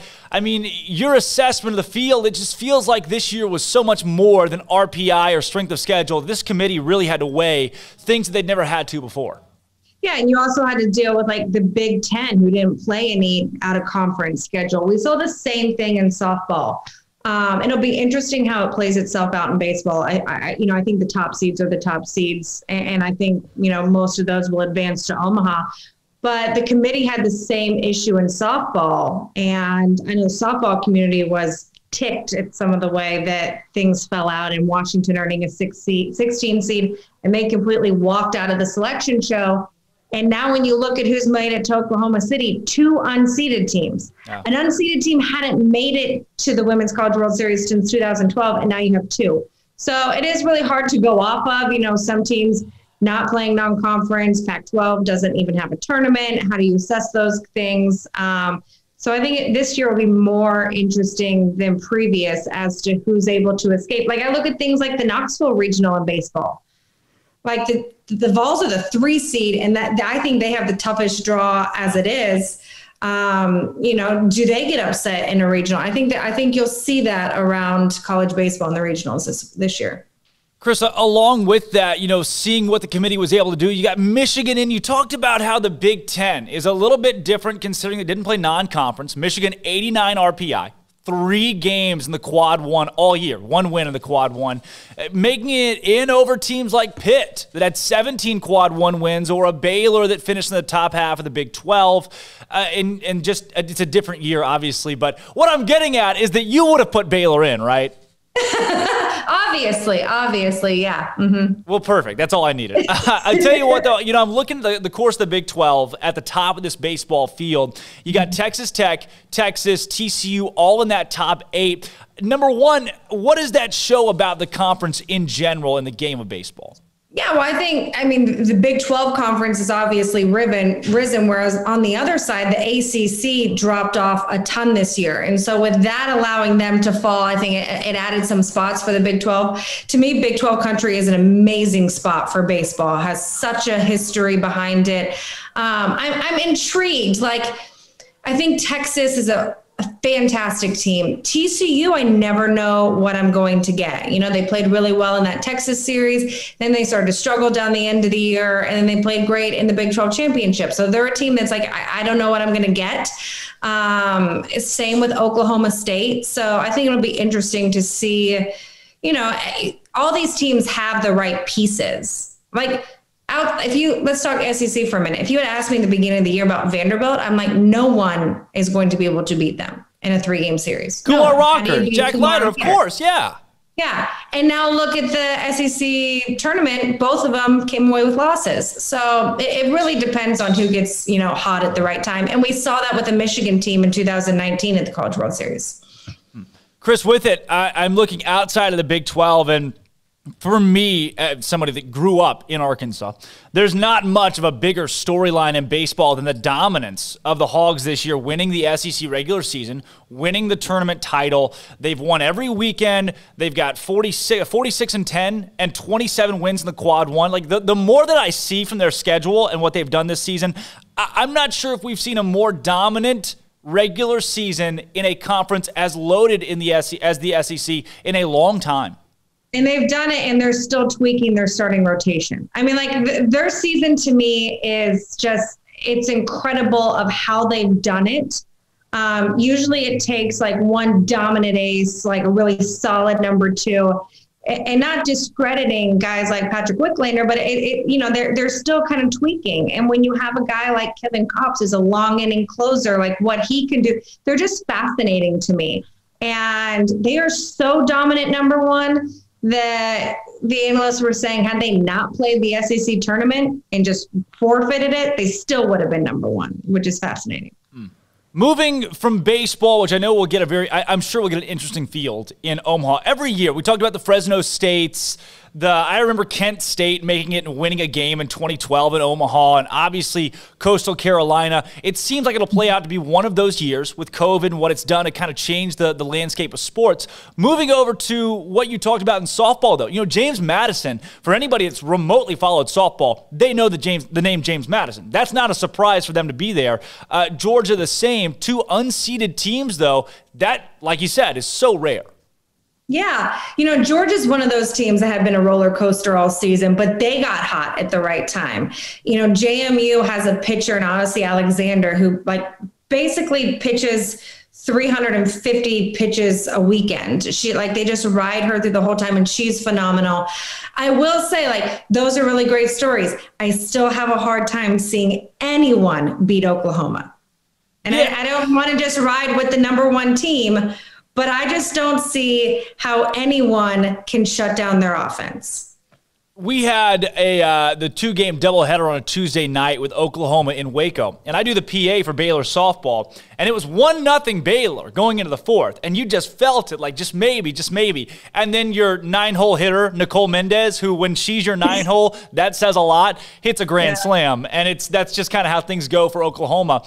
Looking at the rest of the field, you know, you got a shot at seeing Oklahoma State in round 2. Oklahoma State has some of that new blood. They've really jumped on the scene in the last 4 or 5 years, and that would be a really interesting matchup to see a team that's already knocked off Oklahoma playing them in the semifinal.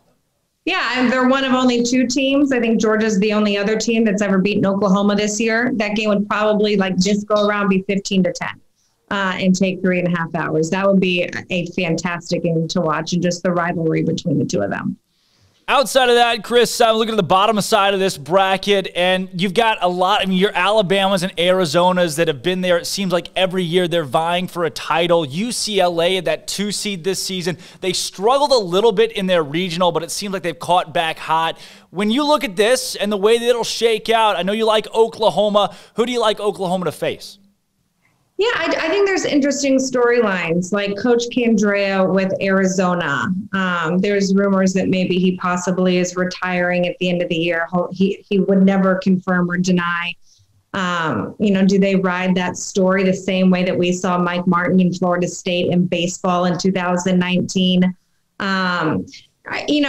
With your head, you had to go with UCLA, but at the same time, like, we saw that Rachel Garcia is hittable. when they lost to Virginia Tech in the first the first game of Super Regionals. So again, I think UCLA is one of those teams. And our analyst, Jen Schroeder, who's a UCLA grad as well, they have all the pieces. They just all haven't gotten hot at the right time. And I think if they can find that momentum in the postseason, then I think you're going to see an Oklahoma-UCLA championship series. The 1-2 punch. What a premiere that would be, have both those teams square off in Oklahoma City early next week. Chris, my last question for you before we get into our Bear Games question of the day today. What does your next week look like? I know you've been covering softball a lot. I mean, it's bouncing back and forth. I'm sure as these next 3 weeks play out, you'll be as busy as ever. Yeah, so I head to Bristol tomorrow. We're doing a show called Squeeze Play, formerly known as Bases Loaded. The concept of it is NFL Red Zone for baseball regionals. So we will be live either on the app or on in between different games on linear networks, taking you to the best live moments of all the games. Sometimes we'll have 4 games up at a time. Myself, Matt Schick, and Mike Rooney on air for 12 hours a day, living on Sour Patch Kids and Swedish Fish and 18 cups of coffee. So there's that, and then Super Regionals, and then off to Omaha. Wow. Well, it's my favorite time of the year, considering, all the folks that don't watch the NCAA baseball tournament closely think March Madness is great, which it is. But there also aren't double elimination regionals happening across the country in a span of one weekend. And that in itself is a spectacle for a lot of these places. I know places like Dudy Noble, Baum Walker will be rocking. Lubbock will be insane this weekend. And that's what I love, just the pageantry of college baseball. And Mike Rooney was on the show last week and said, look, which he is the guru. He is the formerly known bases loaded guru. And I know it'll be exciting for you guys to cover. Sports are back, it seems like. And that's exciting for us as well. Tell you our Bear Games question of the day today, Chris, and we give it all of our callers and guests. This one centers around Baylor, and it's your favorite all-time Baylor athlete. I love getting the perspective of those that don't cover the university directly as a beat. There are a couple different big-name options out there. Who would yours be? Oh, my gosh. Now I'm forgetting his name. Now Heisman winner RG3? No. Okay, I was about to say, forgetting RG3's name would be... No. He was just always so incredibly nice. And I remember a moment with him, now that you're asking me on the spot. He was he was a senior on the 2020 basketball team who had come from like 3 different schools. Freddie Gillespie. Yes. Freddie Gillespie. I remember standing next to him at the Big 12 basketball tournament, right? Like the day that before things got shut down. And the Rudy Gobert had just happened. And I'm standing next to him. I covered a ton of basketball that year for Baylor. And he looked at me and he was like, Chris, our season's not going to be over. Please tell me my season isn't over. And I was like, no, it wouldn't. And little did I know, I loved his passion for the game, the appreciation for where he was. You cover a lot of players that have like 20 D1, offers. And he was just always so appreciative to be where he was and so gracious with his time. So much so that I forgot his dang name. Gosh, Freddie Gillespie, who is now has started a game for the Raptors, goes D3. Really? He signed a 2-year contract in the NBA and has started a game for the Raptors. I don't know how much that's saying at an NBA level, considering the Raptors this season, but we're all just over the moon about Freddie Gillespie and his progression from, again, D3 to helping build a national championship to the NBA. So I will give you credit. Everybody else has said RG3. So the fact that I've only done like a game or two with him. He was always really great too. But yeah, you didn't use the Heisman cop-out, though, so I give you credit. Yeah. I love it. Hey, Chris, I want to thank you for joining us today and giving us perspective again on baseball, softball, some Coach K talk as well. Absolute pleasure. I say we do it again sometime in the next couple of weeks with baseball rounding out in the postseason. Sounds good. Anytime. Perfect. Thanks again, Chris. Chris Budden of ESPN. She'll be on Squeeze Play, not Bases Loaded anymore. It is Squeeze Play. It's the wraparound coverage of college baseball as we go into the college baseball postseason, moving forward through the regionals and super regionals, covering teams in the Big 12. It looks like tomorrow's show, we've got kind of an early outlook on what tomorrow will be, and I'm thinking We've got some work around college baseball. Brian Estridge, the voice of the TCU Horned Frogs, who covers their baseball program, along with Jeff Haxton, maybe some Kyle Umlang action. I got some phone calls to make tonight to build that. But tomorrow will be a big baseball day where we cover the teams around the Big 12 as they go into their regionals and get perspective on those guys as they head into their respective locations. Drake Toll alongside Armstrong Sims, Marquise Cooley, Andrew Robertson, and Jack McKenzie. I know, Marquise, you're right there ready to hit the commercial break, but I don't think we have time for one here. We're going to roll right into celebrity birthdays. Do want to let you know today's show, SicEm365's Up-Tempo, is brought to you by Banson Business Services, owned by Baylor grad and SicEm365 premium member Jonathan Green. Banson Business Services offers a full suite of business support and financial services. Banson specializes in bookkeeping, payroll, outsourced CFO services, consulting. They can even help you with your taxes. Their business helps you run your business. Visit SicEm365.com/Banson for more information. All right, here, a little recap of today's show. Had a lot of baseball action, some basketball. Coach K retiring. Moon Urson going to LSU, and also thanks to be joined today by College Baseball Nation, Morgan Uber, Matthew Postins, and Chris Button to round things out.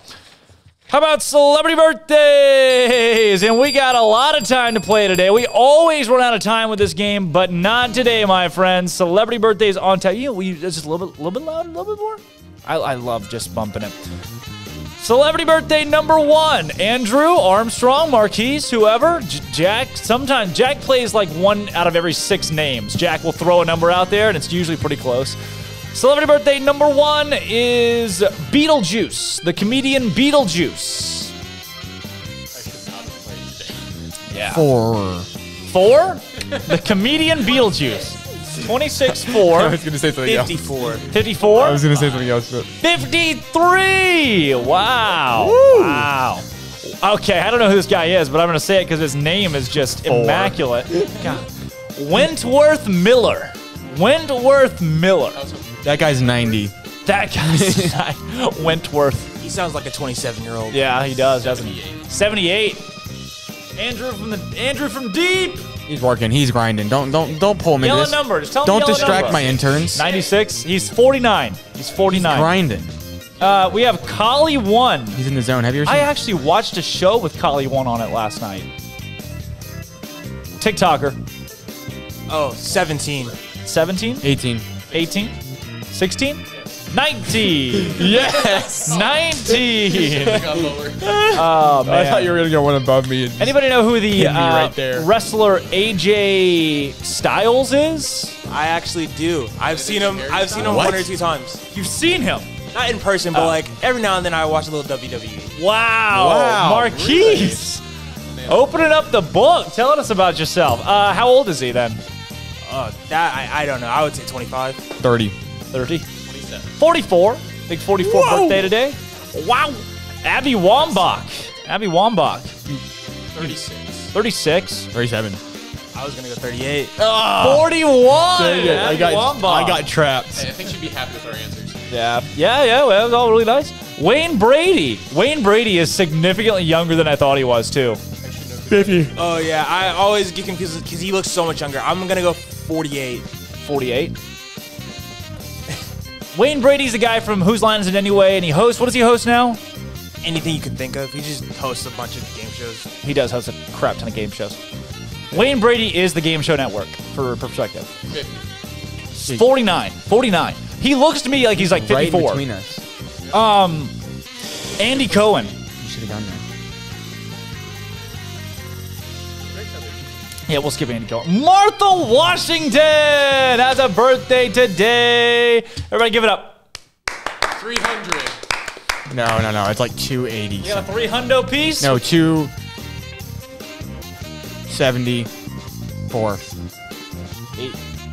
245. Okay, we're looking at a 70 piece. Okay, I've got it. What is it?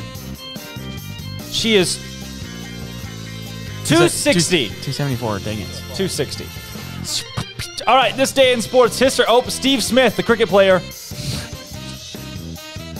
Legend. He's 60 now. Because he was a legend back in the day. That's my guess. The junior, senior, the third, the fourth, the fifth. Steve Smith, 32. He's a legendary cricket player. Cleveland's Forest City plays their first game versus the Cincinnati Red Stockings in what year? I'll give you a hint. It's a nice year. 1869. 1869. How did you get that?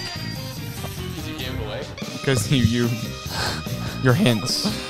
The Red Stockings. This year, that gave it away. First night baseball is played under lights in Fort Wayne, Indiana.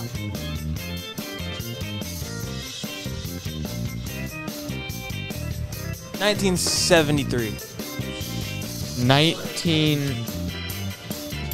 32. I was going to say 30-something. Lights, baby. 1883. Baseball, light baseball. This one's really good. This little prankster, this little jokester guy, Benjamin Adams, is arrested for playing golf on a Sunday in what year? What a prankster. Why would anyone play golf on a Sunday?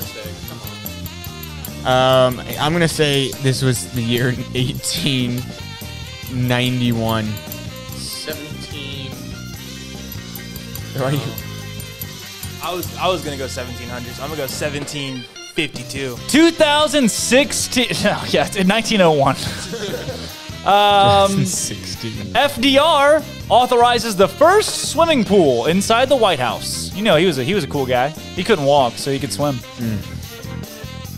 He stood up in that one movie, though. 36. 36? 38. 37. We were still in the Great Depression when FDR said it's time for a swimming pool in this mother flipper. 33. That seems really insensitive of him. That seems really... You know he got us out of the Great Depression. He gave people jobs. War? Yeah, he gave people war, got us out of Great Depression. But he said, cool. I'm going to build a swimming pool, and all those jobs that created pulled us out of the Great Exactly. I'm glad you understand history like I do. French Championships men's tennis. Gottfried von Krom of Germany wins first of 2 French titles, beats Australian Jack Crawford. 1950. Okay. 1982. 1934. Mariners draft Ken Griffey Jr., number 1 overall in what year? This is earlier than I thought it was. Ken Griffey Jr., guys. I know the name. I don't know when he was drafted, though. Wow. 92. 92? 80. I was going to say 80-something. 87. I would have said 92. I thought it was like 91, 92, maybe 93. And it was not. How about this one? This little bugger. Former NFL New York Giant coach Bill Parcells undergoes open heart surgery. What year? 2017. 1992. U.S. Women's Open Golf, College of Charleston, Lee Jong-ang of South Korea wins her first major title, beats runner-up Lexi Thomas, Angel Yan. Later, guys. Frustrating how that gets me every day. I'm Drake Toll, Armstrong Sims. We got Marquise Cooley, Jack McKenzie, and Andrew Robertson. When we come back tomorrow, we'll talk a little bit more about sports and some other stuff. J.D. PicKell will join us at 11 a.m. This today has been the day. Do come back tomorrow. This has been Up Tempo.